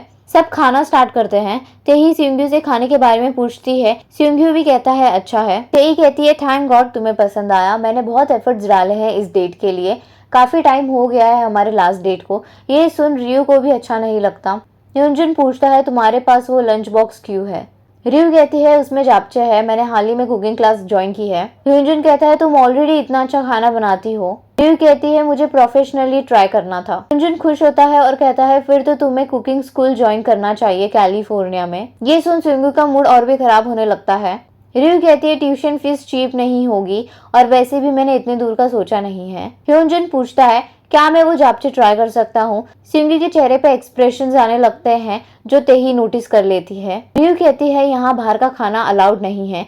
ह्यूनजुन एक वेट्रेस को बुलाकर पूछता है, एक बहुत ही स्पेशल पर्सन ने ये बनाया है तो क्या मैं ये खा सकता हूँ? वेट्रेस कहती है वैसे तो हम ये सब अलाउड नहीं करते, पर आप रिक्वेस्ट कर रहे हैं तो आप थोड़ा जल्दी खा लेना। और रियू को कहती है आपका बॉयफ्रेंड काफी रोमांटिक है। रियू उसे मना भी नहीं करती। ये सुनकर तो सिंग्यू का गुस्सा और जेलिसी बहुत बढ़ जाता है। ह्यूनजुन को तो जापचे बहुत ही अच्छा लगता है। वो रियू की तारीफ करने लगता है। ये सुन सिंग्यू गुस्से में मीट काटने लगता है। तेही बताती है फ्रेस्को हमसे नेक्स्ट वीक मिलना चाहती है, क्या तुम फ्री हो? सिंग्यू कहता है अगर मैं फ्री नहीं भी रहूंगा फिर भी टाइम निकाल लूंगा। तेई कहती है अच्छा तुम्हें हाइवुन याद है, वो हमारे रिलेशनशिप के बारे में पूछ रही थी तो मैंने कहा कि तुम मेरे एक्स बॉयफ्रेंड हो, पर हम अब भी एक दूसरे को पसंद करते हैं। सिंग्यू कहता है उसको सब सच बता देना, मुझे झूठ बोलना पसंद नहीं है, खास करके वो लोग जो प्रॉमिस करके भी सीक्रेटली मिलते हैं। ये सुन रियू खांसने लग जाती है। ह्यूनजुन जल्दी से उठकर उसे पानी देता है। रियू कहती है मैं ठीक हूँ, इतना भी बड़ा कोई प्रॉब्लम नहीं है। ह्यूनजुन कहता है तुमसे रिलेटेड छोटी चीजें मेरे लिए इम्पोर्टेंट है, मुझे तुम्हारा ध्यान रखना है। ये चीज पहले भी ऐसी ही थी और अब भी ऐसी है। सिंग्यू उसे गुस्से में देखने लगता है। रियू रेस्टरूम चली जाती है। वहाँ से वापस आते समय लिफ्ट के सामने सिंग कहता है तुमने तो कहा था ना तुम उससे वापस नहीं मिलोगी। रियू कहती है इसे तुम्हें क्या, तुम भी तो ऐसे ही हो। सिंग्यू कहता है क्या तुम तेई के बारे में बात कर रही हो? तुम्हें तो पता है ना हम एक साथ प्रोजेक्ट में काम कर रहे हैं। रियू कहती है तुम काम के कारण होटल में खाना खाने आते हो, तुम बहुत ही अच्छे बिजनेसमैन हो। सिंगी कहता है और तुम तो उसके साथ खाने आई हो जिससे तुम्हारा कोई लेना देना नहीं है। रियू जाने ही लगती है तभी तेही उसे बाय कहने आती है और वाइन देने लगती है। रियू मना करती है और कहती है मैं वाइन नहीं पीती। तेही जानबूझ के कहती है तुम तुम्हारे बॉयफ्रेंड को दे देना। रियू कहती है वो मेरा बॉयफ्रेंड नहीं है। तेही उसे सॉरी कहती है और सिंगी के साथ लिफ्ट में चली जाती है। तेही कहती है मुझे लगा था थोड़ा मजा आएगा पर इतना थ्रिलिंग होगा ये एक्सपेक्ट नहीं किया था। सिंगी पूछता है क्या मतलब? तेही कहती है लव स्क्वायर मेरे लिए नया था, वो लड़का काफी क्लोज लग रहा था रियू से। सिंगी तेही से सॉरी कहता है तुम वहाँ मेरी मजे से अच्छे से खा नहीं पाई। तेई कहती है हाँ अच्छा तो नहीं लगा क्योंकि मेरे जो आगे बैठा था उसकी नजर कहीं और थी। मैं तुम्हारा सॉरी एक्सेप्ट करती हूँ क्योंकि इससे मैं कूल लगूंगी। सिंगी उसे फिर से सॉरी कहता है। इधर कार में ह्यूनजुन कहता है आज बहुत ही स्ट्रेंज फीलिंग आई, हमने साथ में खाया, तुम्हारा जापचे भी बहुत टेस्टी था, मुझे हमारे पुराने टाइम याद आ गए। मैं नेक्स्ट टाइम तुम्हें कहीं अच्छी जगह पे ट्रीट दूंगा। रियू कहती है ह्यूनजुन नेक्स्ट टाइम नहीं है, तुमने कहा था आखिरी बार इसीलिए मैं तुम्हारे साथ आई। ह्यूनजुन कहता है चलो मान लेते हैं ये लास्ट टाइम था जब हमने स्टीक खाया, नेक्स्ट टाइम हम पास्ता खाएंगे, फिर किमची, फिर रियू कहती है ह्यूनजुन बस करो, मुझे पास के स्टेशन के पास ड्रॉप कर दो। दूसरी तरफ से हाईसुक मैसेज का इंतजार करती है। ग्रुप में उनका मैसेज आने लगता है। हाईसुक कहती है लगता है इन्हें याद आ गया आज कौन सा दिन है। सिग्नल पर मैसेज चेक करती है तो सब बिजी रहते हैं, कोई बर्थडे विश नहीं करता बल्कि आइस मेल्ट करने के लिए इनकी हेल्प मांगते हैं। ये देख उन्हें बहुत बुरा लगता है। हाईसुक ऑफिस जाके मदद करने लगती है तभी सारी लेडीज उन्हें सरप्राइज करती है, वो रोने भी लग जाती है। तभी सिंग्यू का भी मैसेज आ जाता है हैप्पी बर्थडे मॉम, मैं जल्दी चला गया था तो मुझे विश करने का चांस नहीं मिला। ये देखकर वो बहुत खुश होती है। बाकी लेडीज उनके हस्बैंड के बारे में पूछती है तो हाईसुक कहती है वो बहुत बिजी हैं। तभी हाईसुक को किसी का मैसेज आता है। डैड हॉस्पिटल से छूट के कई सारे फ्लावर शॉप में जाते हैं अपनी वाइफ का फेवरेट फ्लावर लेने के लिए। कई कोशिशों के बाद उन्हें मिल जाता है। दूसरी तरफ सिंग स्विमिंग पूल के इधर अपनी मॉम का थैंक यू मैसेज देखकर मुस्कुराता है। तभी स्कूल की प्रिंसिपल आती है। सिंगी पूछता है आपको कैसे पता चला मैं यहाँ हूँ? तो प्रिंसिपल कहती है मुझे कई सारे टीचर्स बता रहे थे कि एक बहुत ही हैंडसम सा यंग लड़का पूल के पास खड़ा है, इसे कॉन्ग्रेचुलेशन डिजाइन कॉम्पिटिशन जीतने के लिए। सिंगी कहता है थैंक यू, मैं शॉक था जब मुझे कॉल आया। प्रिंसिपल कहती है शॉक क्यों थे, तुम ही तो इसके असली हकदार हो, ये प्लेस तुम्हारे लिए बहुत ही स्पेशल है। वैसे क्या तुमने ये न्यूज़ रियू को बताया? सिंगी ना कहता है। प्रिंसिपल कहती है जाओ उसे जल्दी से बताओ, वो बहुत खुश होगी। सिंगी कहता है उसे तो याद भी नहीं होगा। प्रिंसिपल कहती है ऑफ कोर्स उसे याद है, थोड़े दिन पहले उसने रिजल्ट के लिए कॉल भी किया था। फ्लैशबैक आता है। रियू प्रिंसिपल को सिंगी के कॉन्टेस्ट के रिजल्ट्स के बारे में पूछती है तो प्रिंसिपल मना करती है। रियू कई दिनों से कॉल करके और वेबसाइट चेक करके रिजल्ट का वेट कर रही थी। Back to present. प्रिंसिपल कहती है रियू को भी जल्दी पता चल जाएगा, उसने तो मुझे कई बार कॉल किया। अच्छा अब मैं चलती हूँ, गुड लक। सिंगू को तेही, मोम और दानों की बातें याद आने लगती हैं। अगर तुम कोशिश नहीं करोगे तो उसे कैसे पता चलेगा कि तुम उसे पसंद करते हो। ये सोचकर वो डिसाइड करता है कि रियू को अपने फीलिंग्स बताने का। वो रियो को कॉल करके पूछता है अभी तुम कहाँ पे हो। रियो कहती है इसे तुम्हें क्या। सिंग्यू फिर से पूछता है तो रियो बताती है कि वो अपने डैड के शॉप पे है। सिंग्यू कहता है वेट करना, मैं वहीं आ रहा हूँ। सिंग्यू के डैड फ्लावर्स लेके आ रहे होते हैं, तभी वो हाईसुक को एक आदमी के साथ बात करते हुए देखती है। ये देख उन्हें बहुत बुरा लगता है और उनके हाथ से फ्लावर भी गिर जाता है। दूसरी तरफ सियोंग भाग के जाने लगता है। भागते समय उसकी मेमोरीज हमें दिखाई जाती है जो वो सोच रहा होता है। चांसेस तो बहुत थे मेरे पास उसको अपने दिल की बात बताने के लिए। हाई स्कूल के ग्रेजुएशन के टाइम, कॉलेज के फर्स्ट ईयर में, जब हम 20 साल के इमेच्योर थे। वो लेट नाइट टेंट बार में जब उसने बताया कि वो यूएस जा रही है।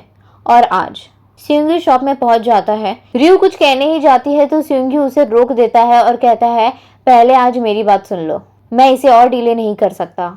मैंने कहा था कि मैं वेट करूंगा पर अब वेट नहीं हो रहा। तो आज मैं कहने वाला हूँ, जब मैंने कहा था कि तुम मुझे पागल कर रही हो, मेरा दिमाग खराब हो रहा है तुम्हारी वजह से, तब मैं कहना चाहता था कि मैं तुम्हें पसंद करता हूँ। आई लाइक यू रियो। ये सुनकर रियो शॉक हो जाती है। तभी गैस पे चढ़ाया हुआ स्टोव गर्म हो जाता है। जैसे ही रियो स्टोव उतारने की कोशिश करती है, उस पर भी गर्म पानी गिर जाता है और उसका हाथ जल जाता है। सिंग्यू तुरंत ठंडे पानी से उसका हाथ धोने लगता है और कहता है तुम्हें केयरफुल रहना चाहिए था ना। रियो कहती है ये सब तुम्हारी गलती है। सिंग्यू कहता है मुझे क्या पता था तुमने गर्म पानी चढ़ाया है। रियो सिंग्यू को देख शाय फील करने लग जाती है। सिंग्यू कहता है क्या हमें हॉस्पिटल जाना चाहिए। रियो कहती है इसकी जरूरत नहीं है, वैसे भी अब मैं कुकिंग करने वाली हूँ तो ये रोज ही होगा। सिंग्यू कहता है मैं तो तुम्हें रोक भी नहीं सकता। रियो कहती है तुम होते कौन हो मुझे रोकने वाले। सिंग्यू कहता है मैं तुम्हारे लिए वरीड हूँ। तो रियो कहती है और तुम मेरे लिए वरीड क्यों हो। कन्फेशन के बाद दोनों ही ऑकवर्ड फील करते हैं। कोई भी एक दूसरे से प्रॉपरली नजरें नहीं मिला पाता। सिंग्यू कहता है क्या तुम्हें सच में नहीं पता, सुबह से लेकर रात तक, बचपन से लेकर अभी तक मुझे हमेशा तुम्हारी फिक्र रहती है कि तुम ठीक तो हो ना, कहीं तुम्हारी मॉम तुम्हें मार तो नहीं रही, कहीं तुम किसी और की पिटाई तो नहीं कर रही। रियो कहती है ये किचन है, यहाँ पर चाकू वगैरह तो रहेंगे। सिंग्यू कहता है इसीलिए तो मुझे तुम्हारी फिक्र है कि तुम काम के चक्कर में टाइम पर खाना खाती हो या नहीं। मैं हमेशा सोचता हूँ क्या तुम्हारे आजू बाजू अच्छे लोग हैं या नहीं। ये मेरी फीलिंग्स है तुम्हारे लिए, तुम भी सोच लो तुम क्या फील करती हो। मुझे पता है तुम अभी जस्ट एक रिलेशनशिप से बाहर आई हो और तुम कंफ्यूज हो क्योंकि वो लड़का भी यही है। मैं तुम्हें टाइम दे रहा हूँ। मैंने तुम्हारे सवालों का पहले आंसर किया बट तुम मेरे सवालों का बाद में जवाब दे सकती हो। दोनों ही ऑकवर्ड हो जाते हैं और किचन साफ करने लगते हैं। इधर मॉम घर आती है और अपने हस्बैंड को ढूंढती है पर वो नहीं मिलते। उनके कमरे में उन्हें गिफ्ट मिलता है जो सिंग्यू ने रखा था। वो एक नेकलेस था। ये देख वो बहुत खुश हो जाती है। दूसरी तरफ डैड वापस हॉस्पिटल आ जाते हैं क्योंकि मॉम को उन्होंने किसी और के साथ देखा था। ये देख वो सोचने लगते हैं कि मुझे लगा था कि इनके बीच सब खत्म हो चुका है बट मैं गलत था। यहाँ रियो वॉशरूम में आकर अपना फेस साफ करने लगती है। तभी हमें रियो का पास दिखाया जाता है। रियो को पानी से बहुत डर लगता था इसलिए वो साइड में बैठी थी। तभी सिंग्यू आता है और उसके कानों पर हाथ रख कहता है पानी में भी यही सेम आवाज आती है जो अभी आ रही है, इसलिए डरने की कोई बात नहीं है। Back to present. रियो कहती है शायद सिंग्यू ये नहीं जानता बट मैंने पहले उसे पसंद किया था बचपन से, पर मैं धीरे धीरे ये भूल गई, पर अभी वो फीलिंग याद आ रही है। रियो बहुत ही कंफ्यूज थी अपने फीलिंग्स को लेकर। वहीं सिंग्यू तो पूरा पागल हो गया था। वो अपने में ही बड़बड़ाने लगता है मैंने फाइनली कन्फेस कर दिया, मैंने सच्ची में ये कर दिया। पर क्या मैंने ये सही तरीके से किया? हाँ मैंने ये सही तरीके से किया। पर मैंने उसे कहा भी तो क्या कहा कि तुम मुझे पागल कर रही हो, बट वो सच में मुझे पागल कर रही है और मैं अपना होश खो रहा हूँ तुम्हारी वजह से। पर मैं तो सही में अपना होश खो रहा हूँ। मुझे समझ में नहीं आ रहा कि कल मैं उसे फेस कैसे करूँगा। ये सब सोच के वो बहुत स्ट्रेस लेता है। वही रियो सब्जियां काटने की प्रैक्टिस करती है पर सिंग्यू के वजह से वो कंसंट्रेट नहीं कर पाती। यहीं दूसरी तरफ सिंग्यू अपने में ही सोचने लगता है और दीवार में सर पटकने लगता है कि क्या ये सब उसके लिए ज्यादा था? नहीं, इतना भी ज्यादा नहीं किया मैंने। मुझे समझ नहीं आ रहा मैं उसको कल फेस कैसे करूँगा। क्या वो अभी भी जगी होगी? वो विंडो के पास जाकर चेक करता है तो अभी भी उसके रूम में लाइट ऑन होती है। तो वो कहता है इसका मतलब वो अभी भी जगी है। वहीं दूसरी तरफ रियो भी पत्थर मार के सिंग्यू को बुलाने जाती है पर सोचती है कि उसे फेस कैसे करूंगी, तो वो भी खिड़की के पर्दे बंद कर देती है। यहाँ सिंग्यू भी बेचैन हो रहा होता है रियो के बारे में सोच के। वो अभी तक सोई क्यों नहीं है? वो फिर से कर्टन्स खोलता है पर तब तक रियो पर्दे ढक देती है। यहाँ रियो भी पागल हो रही होती है कन्फेशन की वजह से। उसे भी नहीं समझ में आता कि वो क्या करे। वो सिंग्यू से बात करना चाहती है बट हिम्मत नहीं होती। दोनों ही बार बार कर्टन्स ओपन कर बंद कर देते हैं, पर दोनों की टाइमिंग ही खराब होती है। जब सिंग्यू पर्दे हटाता है तब रियू पर्दे ढक देती है, और जब रियू पर्दे हटाती है तब सिंग्यू पर्दे ढक देता है। ये कर करके सुबह हो जाती है और इसी चक्कर में सिंग्यू को पूरी रात नींद भी नहीं आती। नेक्स्ट मॉर्निंग मॉम आकर कहती है, क्या तुम रात भर सोई नहीं? तो सिंग्यू कहता है, नहीं, मैं बिजी था इसलिए सो नहीं पाया प्रॉपरली। मॉम के गले में वो नेकलेस देख सिंग्यू खुश हो जाता है और पूछता है, क्या आपको ये गिफ्ट पसंद आया? मॉम कहती है, मैं वेट ही कर रही थी कि तुम कब नोटिस करोगे, मुझे बहुत पसंद आया। सिंग्यू कहता है, आप पे ये नेकलेस बहुत अच्छी लग रही है। मॉम कहती है, थैंक यू सो मच, मैं हमेशा इसे संभाल के रखूंगी। सिंग्यू कहता है, मैं नेक्स्ट टाइम इससे भी अच्छा गिफ्ट दूंगा आपको। मॉम कहती है, ठीक है, मुझे प्रॉमिस करो। दोनों प्रॉमिस करते हैं, तभी डैड भी आ जाते हैं। सिंग्यू कहता है कि आप नाइट ड्यूटी पे थे, कल तो मॉम का बर्थडे था। डैड कहते हैं, अच्छा, मैं बहुत ही बिजी था इसलिए मैं भूल गया, मुझे माफ करना। मॉम कहती है, इट्स ओके, बर्थडे तो हर साल आते हैं, ये कोई इम्पोर्टेंट इवेंट नहीं है। सिंग्यू कहता है, आई नो बहुत लेट हो चुका है, बट एटलीस्ट हम लोग साथ में लंच कर सकते हैं। डैड कहते हैं, मैं बहुत थक गया हूँ, मुझे आराम करना चाहिए, कहकर चले जाते हैं। इधर रियू कुकिंग क्लास जाने के लिए रेडी हो रही होती है, तभी उसकी नजर सिंग्यू के टाई पे जाती है जो उसने ब्लड रोकने के टाइम दी थी। ये सोच रियू कहती है, नो, उस ब्लड टाई से कौन रोकने की कोशिश करता है, मुझे ये टाई उसे दे देना चाहिए। सिंग्यू से मिलने का सोचते ही उसकी नजर खुद के कपड़ों पर जाती है। इधर डोंगजिन मॉम को मस्का लगाने की कोशिश करता है कि मॉम, क्या आपने कभी इन्वेस्टमेंट के बारे में सुना है? क्या इसके बारे में सोचा है? आजकल मार्केटिंग का ही जमाना है, लोग इंस्टाग्राम पर फोटोज डालकर बहुत पैसे कमाते हैं। वो मॉम से पैसे लेने के चक्कर में था, तभी रियू आकर उस पर चिल्लाने लगती है। रियू को पता था कि ये मॉम से पैसे लेके वेस्ट कर देगा। मॉम भी उन पर चिल्लाने लगती है कि सुबह सुबह अपनी मॉम के सामने इतना झगड़ा कर रहे हो। रियू को इतना रेडी होते देख मॉम कहती है, आज तुमने टी शर्ट नहीं पहना? तो रियू बहाना बनाने लगती है कि सारी टी शर्ट्स लॉन्ड्री में थी। तो मॉम कहती है, ऐसा हो ही नहीं सकता, मैंने थोड़े टाइम पहले ही इतने सारे टी शर्ट तुम्हारे रूम में फोल्ड करके रखे हैं। रियू ना कहकर वहाँ से जाने लगती है, तभी मॉम कहती है, आज तुमने परफ्यूम भी लगाया है। रियू पकड़ी ना जाए उसलिए वो ना कहकर वहाँ से चली जाती है। मॉम को लगता है कि वो ह्यून जुन से मिलने जा रही है, ये सोच वो खुश हो जाती है। रियू जैसे ही घर के बाहर आती है तभी सिंग्यू भी ऑफिस जाने के लिए निकलता है। दोनों एक दूसरे को देख ऑकवर्ड हो जाते हैं। सिंग्यू पूछता है, क्या तुम्हें कल अच्छे से नींद आई? तो रियू बताती है, हाँ, मैं तो कल बहुत अच्छे से सोई थी, और तुम? सिंग्यू कहता है, मैंने तो कल जैसे ही आंखें बंद की वैसे ही सुबह हो गई, तो मुझे भी बहुत अच्छी नींद आई। दोनों ही बहुत अजीब अजीब से बहाने बनाने लगते हैं। रियू उसे उसका टाई देकर थैंक यू कहती है, तो सिंग्यू कहता है, अच्छा होता तुम मुझे अभी नहीं लौटाती। रियू के रीजन पूछने पर सिंग्यू कहता है, जब मैं मरता तब मुझे इस टाई के साथ दफनाया जाता, ये बहुत ही अच्छा लगता। रियू ये सुन कहती है, क्या तुम पागल हो गए हो? ये कोई मेलोड्रामा नहीं है, तुम मरने की बात क्यों कर रहे हो? हमें तो 100 साल तक जीना है। सिंग्यू पूछता है, 100 साल तक, वो भी साथ में?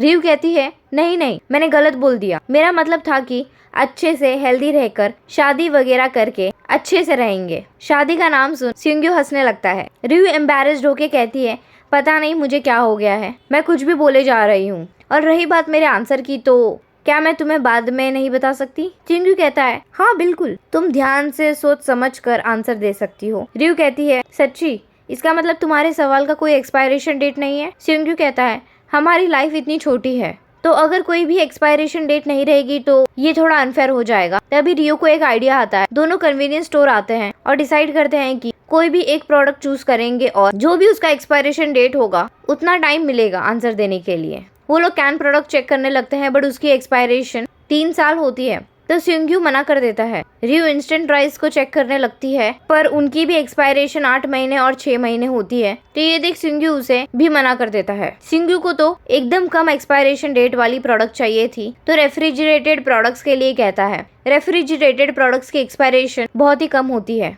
ये देख रियू कहती है, तुमने तो कहा था ना तुम टाइम ले सकती हो, एकदम ध्यान से सोच समझ के आंसर देना। तो सिंग्यू कहता है, कितने गहराई से सोचती हो वो इम्पोर्टेंट है, ना कि तुम्हें कितना टाइम मिला। रियू योगर्ट चूज करती है क्योंकि उसकी एक्सपायरेशन डेट सबसे ज्यादा होती है।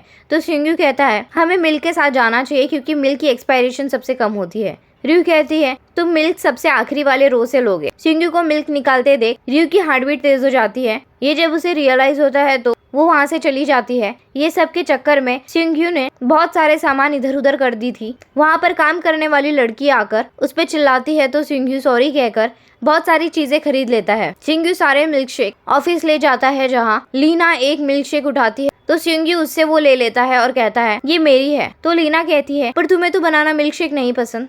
तो सिंग्यू कहता है, हाँ मुझे नॉर्मली तो नहीं पसंद, बट ये मेरी है क्योंकि इसकी एक्सपायरेशन सबसे कम है, और स्माइल कर वहाँ से चला जाता है। सिंग्यू की इतनी प्यारी स्माइल देख लीना भी ब्लश करने लग जाती है। इधर दानो डिसाइड करता है कि वो ऑन फील्ड जाकर पैरामेडिक्स की लाइफ एक्सपीरियंस करेगा और फिर उस पर आर्टिकल लिखेगा। उसको उसकी सीनियर से भी अप्रूवल मिल जाती है, तो वो पैरामेडिक्स के ऑफिस जाता है और मोम से कहता है मैं आज एक दिन के लिए वॉलेंटियर करने आया हूँ। तो मोम कहती है मुझे लगता है कि तुम ये नहीं कर सकते हो। तो दानो कहता है तुम चिंता मत करो, मैं तुम्हारे काम के बीच में नहीं आऊंगा। मोम कहती है मुझे नहीं लगता तुम भारी चीजें उठा पाओगे। तो मोम को अपना स्टैमिना दिखाता है पुशअप्स करके। मोम तो उसकी बॉडी देखने लग जाती है।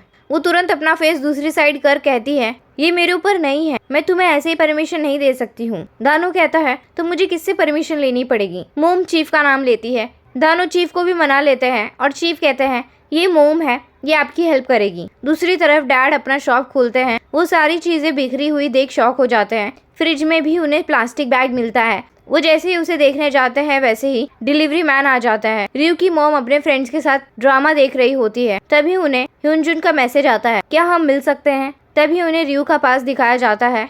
एक कैफे में रियू क्लाइंट से बात कर रही होती है, तभी उसकी बैटरी चली जाती है। ये देख ह्यूनजुन उसकी हेल्प करता है चार्जर देकर। तो इसी तरह वो पहली बार मिलते हैं। इधर मॉम ह्यूनजुन से मिलने कैफे आती है। ह्यूनजुन कहता है थैंक यू आप मुझसे मिलने आई। तो मॉम कहती है मैं तुमसे मिलने नहीं आई हूँ, मुझे बस जानना था आखिर तुम क्या कहना चाहते थे। ह्यूनजुन कहता है पहले आपके लिए कुछ ऑर्डर करते हैं, आपको चीज केक बहुत पसंद था ना। तो मॉम कहती है ये तुम क्यों करोगे, तुम्हें और रियू को एक साथ देख मुझे बहुत ही खुशी होती, तुमने ये सब क्यों किया। ह्यूनजुन कहता है सॉरी मॉम, मेरे पास कोई एक्सक्यूज नहीं है देने के लिए। मॉम कहती है तुम दोनों ने एक दूसरे पे चीट नहीं किया, पर तुम दोनों मुझे ब्रेकअप का रीजन भी नहीं बता रहे हो। अगर तुमने ये शादी तोड़ दी इसका मतलब तुम दोनों ने एक दूसरे की बुरी साइड देखी होगी, पर ऐसे कैसे हो सकता है तुम दोनों एक दूसरे को हेट नहीं करते। ह्यूनजुन कहता है मैं रियू को हेट नहीं करता, मैं अब भी उसी से प्यार करता हूँ। डैड भी वहीं से गुजर रहे होते हैं। वो दोनों को एक साथ देख कहते हैं आखिर ये ह्यूनजुन के साथ क्या कर रही है। यहाँ रियू कुकिंग क्लास में होती है। उसी सिंग्यू का मैसेज आता है ये मैंने लास्ट रो से निकाला था और इसका एक्सपायरेशन डेट 11 दिन तक है। सिर्फ 11 दिन देख रियू जोर से चिल्लाती है। सब उसे देखने लगते हैं तो वो सबसे सॉरी कहती है। यहाँ सिंग्यू उस बनाना मिल्क को देख कहता है मुझे इसे अच्छे से स्टोर करना पड़ेगा। वो फ्रिज में उसे रख देता है और कहता है 11 दिन बाद मिलते हैं। रियू की मॉम ह्यूनजुन से मिलने के बाद घर आती है तो डैड उसे क्वेश्चन करने लगते हैं तुम ह्यूनजुन से मिलने क्यों गई थी, तुम्हें क्या लगता है तुम सीक्रेटली मिलने जाओगी तो मुझे पता नहीं चलेगा। मॉम कहती है ऐसा नहीं है, उसने मुझे मैसेज किया था, वो अभी भी रियू से प्यार करता है और उसे अपने साथ यूएस ले जाना चाहता है। डैड गुस्से में कहते हैं उसकी हिम्मत कैसे हुई ये कहने की, तुम क्या उसका चुपचाप सुनकर आ गई, तुम क्या चाहती हो। मॉम कहती है मैं तो चाहती हूँ कि रियू वापस यूएस चली जाए। डैड ये सुन गुस्से में कहते हैं तुम फिर से यूएस करने लग गई, तुम इतनी ऑब्सेस्ड क्यों हो यूएस से, क्या तुम सिर्फ लोगों को जेलस फील करवाना चाहती हो कि तुम्हारी बेटी यूएस में जॉब करती है, क्या तुम्हें रियू की फीलिंग्स की कोई चिंता नहीं है। तो मॉम भी गुस्से में कहती है मैं नहीं चाहती कि मेरी बेटी अपनी पूरी जिंदगी मेरे जैसे गरीबी और एक फेलियर की तरह काटे। ये सुन डैड वहाँ से चले जाते हैं क्योंकि उन्हें भी पता था कि इसके जिम्मेदार वो भी है। घर से निकलते ही उन्हें सिंग्यू के डैड मिलते हैं और दोनों ड्रिंक करने लगते हैं अपना अपना गम भुलाने के लिए। दोनों अपने अपने प्रॉब्लम्स बताने लगते हैं। नेक्स्ट डे डोंगजिन वापस मॉम से पैसे मांगने आता है। मॉम भी उसके बातों में आकर कहती है मेरे पास सिर्फ 2 मिलियन वॉन ही है। तो डोंगजिन कहता है इतने से पैसों में क्या ही होगा और पैसे चाहिए होंगे। तभी रियू आकर उसे मारने लगती है और कहती है तुम्हें शर्म नहीं आती मॉम से पैसे मांगते हुए, वो इतनी मेहनत करती है, तुम्हें उनके लिए बुरा नहीं लगता। तो डोंगजिन कहता है तुम भी तो वैसे ही हो। इनको लड़ते देख मॉम चिल्लाती है और डोंगजिन को बाहर जाने कहती है। रियू कहती है मॉम आपको थोड़ा संभल के रहना चाहिए, आप अभी भी उसे बेबी की तरह ट्रीट करती हैं। मॉम कहती है वो इसलिए क्योंकि बचपन से उसके हार्ट में होल था। रियू कहती है तो डॉक्टर ने कहा था उसे कभी भी रुलाने के लिए नहीं, क्योंकि उसे कभी भी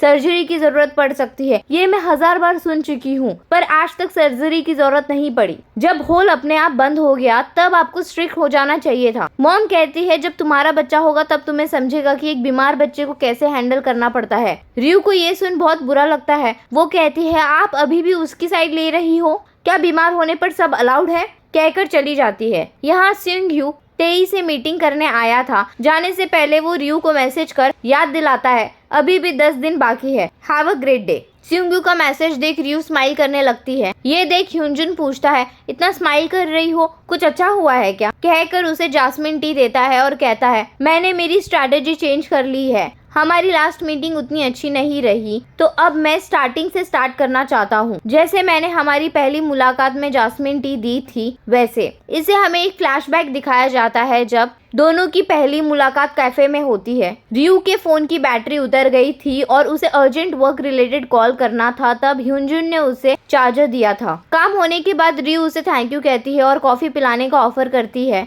तो ह्यूनजुन कहता है इसकी कोई जरूरत नहीं है। तो रियू कहती है आपने मेरी हेल्प की तो कॉफी तो बनती है। ह्यूनजुन कहता है पर यहाँ की कॉफी अच्छी नहीं है। तभी रियू के पेट से आवाज आती है क्योंकि उसने बहुत सारी कॉफी पी ली थी। तो ह्यूनजुन उसके लिए जास्मिन टी लेकर आता है और कहता है ये डाइजेशन के लिए बहुत अच्छी है और चला जाता है। ये देख रियू स्माइल करने लगती है। बैक टू प्रेजेंट, ह्यूनजुन कहता है मैं स्टार्टिंग से स्टार्ट करना चाहता हूँ ताकि तुम वैसे ही स्माइल करो जो तुमने पहले किया था। आज के लिए इतना ही, बाय कहकर चला जाता है। दूसरी तरफ तेई कहती है शायद हमें इतना अच्छा नहीं करना चाहिए था, मुझे तो यकीन नहीं हो रहा फ्रेस्को को हमारा काम अच्छा लगा। सिंगू कहता है क्या ये अच्छी बात नहीं है? तो तेई कहती है नहीं, हमारा कोलैबोरेशन बहुत जल्दी खत्म हो जाएगा, तुम्हें थोड़ा गंदा डिजाइन करना चाहिए था ताकि हमें और वक्त मिल सकता साथ में। सिंगू कहता है मैं कभी खराब डिजाइन कर ही नहीं सकता। तेई कहती है मुझे लगता है तुम काफी ज्यादा ही कंफर्टेबल हो गए हो मेरे साथ। सिंगू कहता है तुमने ही कहा था ना, जब तक तुम उसे फेस नहीं करोगे तब तक तुम्हें उसका आउटकम नहीं पता चलेगा।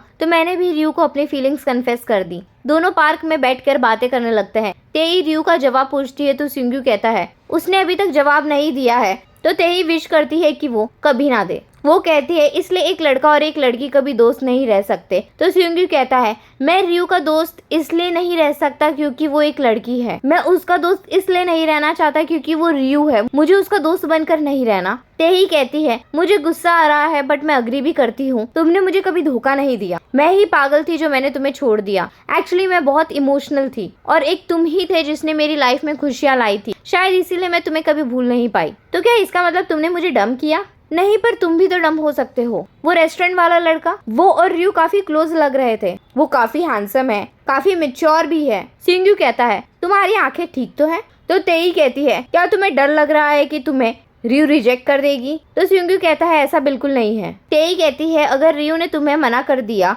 तो मुझे कॉल करना, हम साथ में ड्रिंक करेंगे तुम्हारा गम भुलाने के लिए, कहकर वहाँ से चली जाती है। तभी सिंगू को डोंगजिन का मैसेज आता है, उसे रात को घर पे मिलने बुलाता है। इधर मॉम बैंक से 2 मिलियन वॉन निकाल लेती है। वापस आते समय उसे रियू एक क्लास से निकलते हुए दिखती है। वो एक लेडी से उस जगह के बारे में पूछती है तो उन्हें पता चलता है कि वो एक कुकिंग क्लास है। इससे वो समझ जाती है कि रियू कुकिंग सीख रही है। वो तुरंत जाकर डैड को बता देती है। रात को जब रियू घर आती है तो उसे वहाँ सिंगू मिलता है। तो वो उससे पूछती है तुम यहाँ क्या कर रहे हो? सिंगू कहता है मुझे डोंगजिन ने यहाँ बुलाया था। तो रियू को लगता है कि डोंगजिन ने सिंगू से पैसे मांगने के लिए बुलाया है। वो बहुत गुस्सा करने लगती है। उसके मॉम डैड भी आ जाते हैं। रियू उन्हें डोंगजिन के बारे में बताने ही जाती है, तभी मॉम रियू का बैग लेकर बैग के अंदर का सारा सामान नीचे गिरा देती है, जिसमें कुकिंग क्लास की बुक भी होती है। मॉम कहती है ये सब क्या है? रियू कहती है ये कुकिंग बुक है। तो मॉम कहती है तुम्हारे पास क्या कर रहा है? रियू कहती है मुझे कुकिंग करनी है। सिंगू कहता है हमें एक बार रियू की बात सुन लेनी चाहिए, उसके भी कुछ रीजंस थे। मॉम पूछती है क्या तुम जानते थे ये कुकिंग करना चाहती है?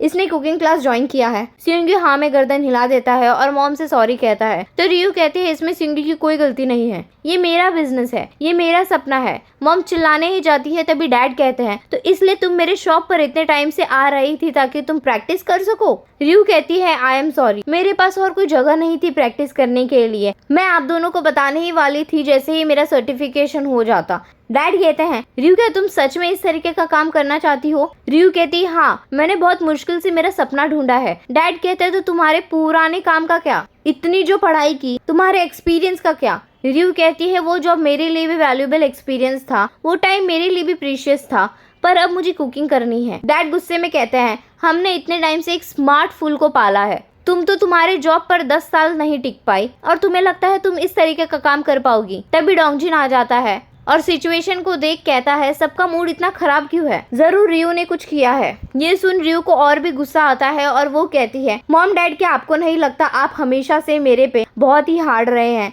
बहुत ही स्ट्रिक्ट रहे हैं मेरे साथ? डोंगजिन ने अभी तक किया ही क्या है अपनी जिंदगी में? पहले उसको सॉकर प्लेयर बनना था बट बाद में कैंप से भाग गया, फिर उसको म्यूजिक सीखना था तो आप लोगों ने उसको इंस्ट्रूमेंट खरीद दिया, पर तुरंत उसने वो भी छोड़ दिया। उसने 4 बार कोशिश की कॉलेज जाने की बट हर बार फेल हो गया। उसने थिएटर ज्वाइन किया एक्टर बनने के लिए बट फिर वो भी छोड़ दिया।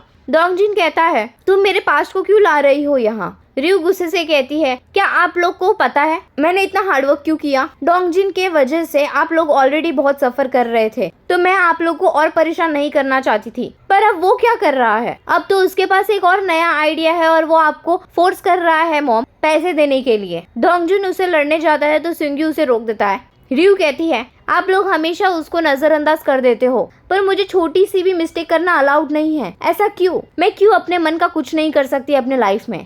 डैड कहते हैं तुम्हें जो करना है तुम कर सकती हो सिवाय कुकिंग के। आई एम श्योर तुम्हें फन लगता होगा इमेजिन करते हुए कि कस्टमर आएंगे और तुम्हारे खाने की तारीफ करेंगे। एक फेरी टेल की तरह लगता है, मुझे भी ऐसा लगता था बट ऐसा नहीं है, इसलिए तुम ये नहीं कर सकती हो क्योंकि मैंने ये करके देख लिया है। रियू गुस्से से बाहर चली जाती है, उसके पीछे सुंग्यू भी चला जाता है। रियू बाहर आके रोने लगती है और सुंग्यू को उसके पीछे आते देख उसे कहती है मेरा पीछा मत करो। सुंग्यू उसका हाथ पकड़ कहता है मेरे साथ चलो। वो उसे बहुत ही शांत जगह ले जाता है। वो जगह काफी शांत और सुंदर थी। उसे देख रियू पूछती है तुम्हें इस जगह के बारे में कैसे पता चला। सुंग्यू कहता है ये जगह मैंने अपने माइंड में बहुत टाइम से रखा था उस समय के लिए जब मुझे किसी को कंफर्ट फील कराना हो। वहाँ हवा चलने के कारण फूल गिरने लग गए थे। उन फूलों को देख रियू कहती है ये कितने सफेद और सुंदर फूल है, बिल्कुल एक पॉपकॉर्न की तरह। सुंग्यू कहता है तुम्हारा दिमाग कैसे काम करता है, फूल से पॉपकॉर्न के बारे में कोई कैसे सोच सकता है। रियू कहती है तुम खुद ही देखो कितने डिलीशियस लग रहे हैं, ऐसा लग रहा है कि इन पे किसी ने कैरेमल डाला है। रियू को फूल काफी पसंद आ जाते हैं, वो उन्हें पकड़ने लग जाती है। उसे खुश होता देख सुंग्यू पूछता है क्या तुम अभी बेटर फील कर रही हो। तो रियू कहती है मैं थोड़ी सी एम्बैरेस्ड हूँ, तुम हमेशा मेरे सारे एम्बैरेसिंग मोमेंट्स देख लेते हो। मुझे लगा था दिल हल्का करने के बाद मुझे अच्छा लगेगा बट मुझे उतना ही बुरा लग रहा है। सुंग्यू कहता है मैं ये फीलिंग जानता हूँ, जरूरी नहीं है कि हमेशा हमारे पेरेंट्स राइट रहे, कभी कभी हमारे पेरेंट्स भी गलत हो सकते हैं। हम जब भी पेरेंट्स से आर्ग्यू करते हैं हम ही गिल्टी फील करते हैं। रियू कहती है एग्जैक्टली, पर तुम्हें इतना कैसे पता, क्या तुमने भी तुम्हारे पेरेंट्स से आर्ग्यू किया है। सुंग्यू ना में सर हिला देता है। तो रियू कहती है मैं तुम्हारी फैमिली से बहुत जेलस हूँ, तुम्हारे पेरेंट्स बहुत ही अंडरस्टैंडिंग है, वो सोच समझ के बातें करते हैं और सबसे इम्पोर्टेंट बात तुम्हारा कोई भाई नहीं है। रियू कहती है अब मैं कुकिंग प्रैक्टिस कहाँ करूंगी। तो सुंग्यू कहता है मेरे ऑफिस में कर लेना प्रैक्टिस, सबके जाने के बाद तुम किचन यूज कर सकती हो। रियू पहले तो मना कर देती है। तो सुंग्यू कहता है तुम्हें करना है या नहीं करना है। रियू फिर मान जाती है और कहती है याद रखना मैंने तुमसे ये फेवर नहीं मांगा, तुमने मुझे ये ऑफर किया है। सुंग्यू कहता है मैं भी तो वही कह रहा हूँ। रियू अब बहुत रिलैक्स हो जाती है और आसपास देखने लग जाती है। उसे वो नजारा बहुत ही सुंदर लग रहा था। सुंग्यू टाइम देखता है और कहता है आधी रात हो चुकी है, अब सिर्फ 9 दिन बाकी है। ये सुन रियू ब्लश करने लगती है और वहाँ से भागने लगती है। उसके पीछे सुंग्यू भी भागने लगता है। दानो सबको अपना इंट्रोडक्शन देता है, सब उसको वेलकम करते हैं। चीफ दानो को बताते हैं कि ये जॉब कितना सीरियस है और कैसे उन सब की लाइफ हमेशा रिस्क में रहती है। दानो भी ये सब समझ जाता है। चीफ के जाने के बाद दानो पैरामेडिक्स का यूनिफॉर्म पहन लेता है। मोम उसको लॉकर में रखे सारे इक्विपमेंट्स एक्सप्लेन करने लगती है। उसके बाद मोम वैन में रखे सारे मेडिसिन और फर्स्ट एड बॉक्स एक्सप्लेन करती है। तभी इमरजेंसी केस आ जाता है और मोम दानो को वैन में ही बैठे रहने कहती है और फ्रंट सीट में जाकर बैठ जाती है। यहाँ सुंग्यू की मॉम रियू के मॉम के भेजे हुए डिशेस को देख कंट्रोल नहीं कर पाती और वो सब निकाल कर खाने लगती है। तभी सुंग्यू के डैड आ जाते हैं और सारे डिशेस अच्छे से प्लेट में सर्व करते हैं। सुंग्यू की मॉम तो उन्हें बड़े प्यार से देखने लगती है। वो उन्हें थैंक यू कहती है और उन्हें भी खाने के लिए इनवाइट करती है बट वो बिजी कहकर वहाँ से चले जाते हैं। उनके जाने के बाद मॉम ब्लश करने लगती है।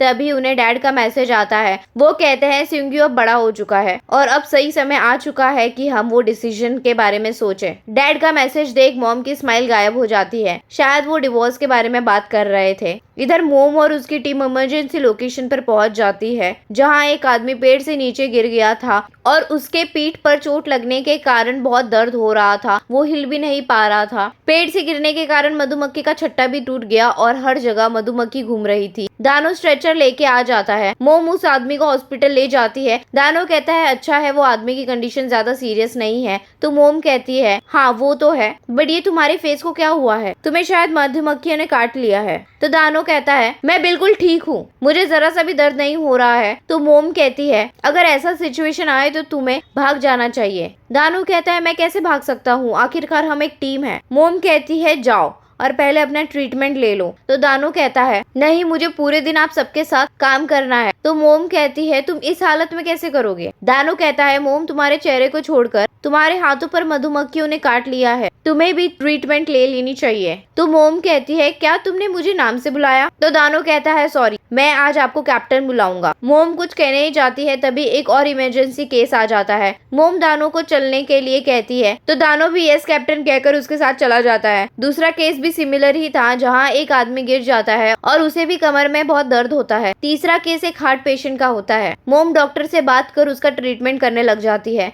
दूसरी तरफ सिंघू को एक थिएटर रीमॉडल करने का प्रोजेक्ट मिलता है, जिसे वो हाँ कर देता है क्योंकि उस थिएटर में पहली बार उसने रियू के साथ टॉय स्टोरी शो देखा था। वहाँ उसे पॉपकॉर्न दिख जाता है, जिसे देख उसे याद आता है कि रियू को यहाँ के पॉपकॉर्न बहुत पसंद थे। वो पॉपकॉर्न लेकर रियू को कॉल करता है और पूछता है आज तुम प्रैक्टिस करने के लिए आने वाली हो ना? रियू कहती है क्या सच में मैं आ सकती हूँ? तो सिंघू कहता है हाँ आ जाओ, कोई भी नहीं है सिवाय मिस्टर यून के और मैंने उनसे बात कर रखी है। जैसे ही रियू कुकिंग क्लास से बाहर आती है तो वो किसी को देखकर शॉक हो जाती है और उसके चेहरे से स्माइल हट जाती है। ऑफिस के बाहर सिंघू को रियू और ह्यूनजुन साथ में दिखते हैं तो सिंघू पूछता है तुम इसे क्यों लेकर आई हो? रियू जवाब देने ही जाती है, तभी ह्यूनजुन कहता है मैं कुकिंग क्लास के बाहर रियू का आने का वेट कर रहा था, इसलिए हम साथ में आए हैं। सिंघू कहता है ये वेट करना नहीं स्टॉकिंग है, मुझे लगता है तुम्हें सबक सिखाने के लिए पुलिस में कॉल करना ही पड़ेगा। ह्यूनजुन कहता है मैं रियू का पीछा नहीं कर रहा था, मैं तुम्हारे ऑफिस ही आने वाला था कंसल्टेशन के लिए। तभी मिस्टर यून ऊपर से कहते हैं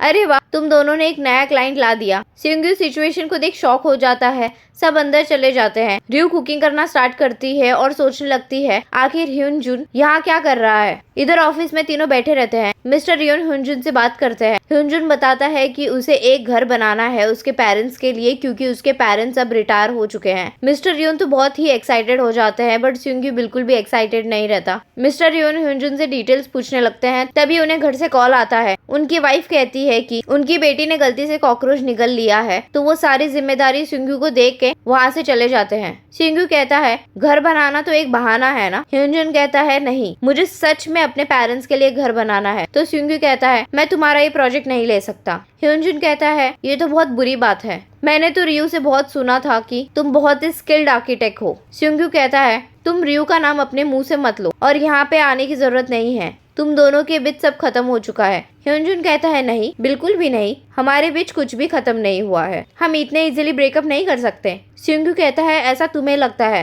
तो ह्यूनजुन कहता है तुम्हें टाइम आने पर पता चलेगा कि हमारा रिलेशनशिप हमेशा से कितना स्ट्रांग रहा है और हम एक दूसरे के लिए ही बने हैं। सिंघू कहता है मुझे तुम्हारा पास जानने में कोई इंटरेस्ट नहीं है, मैं सिर्फ वही बिलीव करूंगा जो रियू कहती है। ह्यूनजुन पूछता है क्या तुम सिर्फ एज अ फ्रेंड रियू पर बिलीव करते हो? तो सिंघू कहता है नहीं, बिल्कुल भी नहीं। यहाँ रियू कुकिंग कर रही थी। सिंघू आके पूछता है कैसा चल रहा है तुम्हारा प्रैक्टिस? ह्यूनजुन भी उसके पीछे आ जाता है। सिंघू कहता है क्या तुम मुझे फॉलो कर रहे हो? तुम्हें यहाँ से चले जाना चाहिए। तो ह्यूनजुन कहता है नहीं। सिंघू कहता है अगर तुम यहाँ से नहीं गए तो मुझे तुम्हारे बारे में रिपोर्ट करना पड़ेगा। तो ह्यूनजुन कहता है तुम ये कह भी रहे हो, वो भी एक लॉयर के सामने? सिंघू कहता है तुम शायद भूल चुके हो, बट ये मेरी कंपनी है, ये मेरा ऑफिस है। दोनों को लड़ते देख रियू परेशान हो जाती है और कहती है क्या तुम दोनों बाहर चले जा सकते हो? सिंघू कहता है मैं बिल्कुल भी परेशान नहीं करूंगा। ह्यूनजुन भी कहता है मैं भी शांति से यहीं से तुम्हें कुकिंग करते हुए देखूंगा। सिंघू पीछे साइड बैठने ही जाता है। ह्यूनजुन की कही हुई बात सुन उसे बहुत गुस्सा आता है और वो भी रियू के पास जाकर खड़ा हो जाता है। तो रियू कहती है क्या तुम दोनों चेयर पर बैठ सकते हो? दोनों जाकर बैठ जाते हैं। रियू कुकिंग कंटिन्यू करती है। सिंघू पूछता है क्या तुम सच में नहीं जाओगे यहाँ से? तो ह्यूनजुन कहता है नहीं, मैंने मेरा स्केड्यूल पूरा क्लियर कर दिया है, मैं फ्री हूँ। वैसे भी मुझे रियू के हाथ की बनी हुई डिश खानी है। सिंघू परेशान होकर कहता है मुझे जेन्युइनली एक सवाल पूछना है, क्या तुम सच में इतने इरिटेटिंग हो?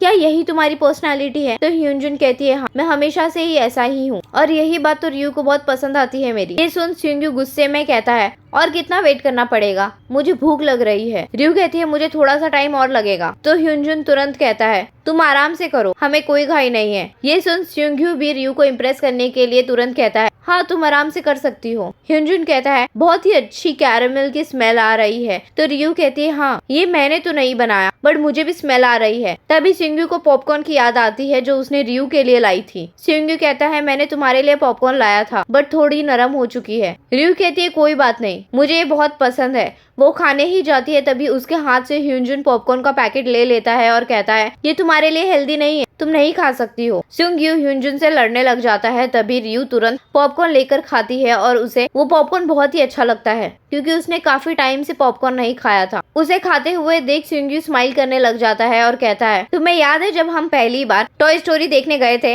रियू कहती है, हाँ बिल्कुल, मुझे तो सारे लाइंस भी अभी तक याद है। रियू को खुश देख सुंग्यू बहुत ही अच्छा फील करता है और ह्युनजुन को जेलस फील कराने के लिए उसे भी खाने कहता है। यहाँ मोम और उसकी टीम सारे केसेस खत्म कर वापस आ जाते हैं। सब बहुत ही थक जाते हैं। दानो कहता है, सच में आप लोगों का स्टेमिना कुछ और ही है, आप लोग काफी स्ट्रॉन्ग हो। तभी चीफ आते हैं और कहते हैं, दानो तुम्हारे चेहरे को क्या हुआ? तो एक मेंबर कहता है, इसे मधुमक्खियों ने काट लिया है। चीफ कहते हैं, क्या तुमने लंच किया है? दानो कुछ नहीं कहता तो चीफ समझ जाते हैं। वो कहते हैं, जाओ तुम चेंज कर लो, हम सब साथ में डिनर करेंगे। सब रेस्टोरेंट जाकर डिनर करने लगते हैं और बातें करने लगते हैं कि कैसे उन्हें खाने का भी टाइम नहीं मिलता। दानू कहता है, मुझे तो वॉशरूम जाने का भी टाइम नहीं मिला। एक मेंबर कहता है, हाँ ये तो सच है कि पैरामेडिक्स को ब्लैडर इन्फेक्शन होता है क्योंकि हमें प्रॉपर वॉशरूम जाने का टाइम नहीं मिलता। लास्ट मंथ तो मोम का भी पेट खराब हो गया था। मोम तुरंत उसके मुंह में मीट डाल देती है और उसे शांत करा देती है। सब अपनी अपनी डिफिकल्टीज बताने लगते हैं। दानो कहता है, आप लोग ये सारी डिफिकल्टीज और स्ट्रेस ओवरकम कैसे करते हो? तो एक मेंबर कहता है, डेटिंग करके। दानो कहता है, आप लोगों को डेटिंग करने का टाइम कब मिलता है? तो वो मेंबर कहता है, हमें टाइम मिलता नहीं है, हमें टाइम बनाना पड़ता है। हम कई बार तो एक ही ऑफिस में डेट कर लेते हैं, जैसे कि चीफ की वाइफ एक पैरामेडिक ही थी। मैंने भी ऑफिस में कई बार डेट किया है। दानो फिर मोम से पूछता है, तो मोम कहती है, मुझे ये सब में इंटरेस्ट नहीं है। तो वो मेंबर कहता है, हमारी कैप्टन मोम को मार्वल्स और डीसी के हीरोज पसंद आते हैं। मैंने उन्हें कभी नहीं देखा किसी भी लड़के में इंटरेस्ट लेते हुए। तभी उसे याद आता है कि रिसेंटली उन्हें पहली बार एक लड़का पसंद आया था जिसने हमारी मदद की थी ट्रैफिक क्लियर करने में। शायद उसके शर्ट पे मड फ्लैट मैन लिखा था। मोम और दानो दोनों ही शॉक हो जाते हैं और दोनों के ही हाथ से स्पून नीचे गिर जाती है। मोम तुरंत उस मेंबर के मुंह में वापस मीट डाल देती है उसे शांत कराने के लिए। दोनों ही ऑकवर्ड फील करने लग जाते हैं। इधर रियू दोनों को एक बाउल में उसकी डिश सर्व करती है।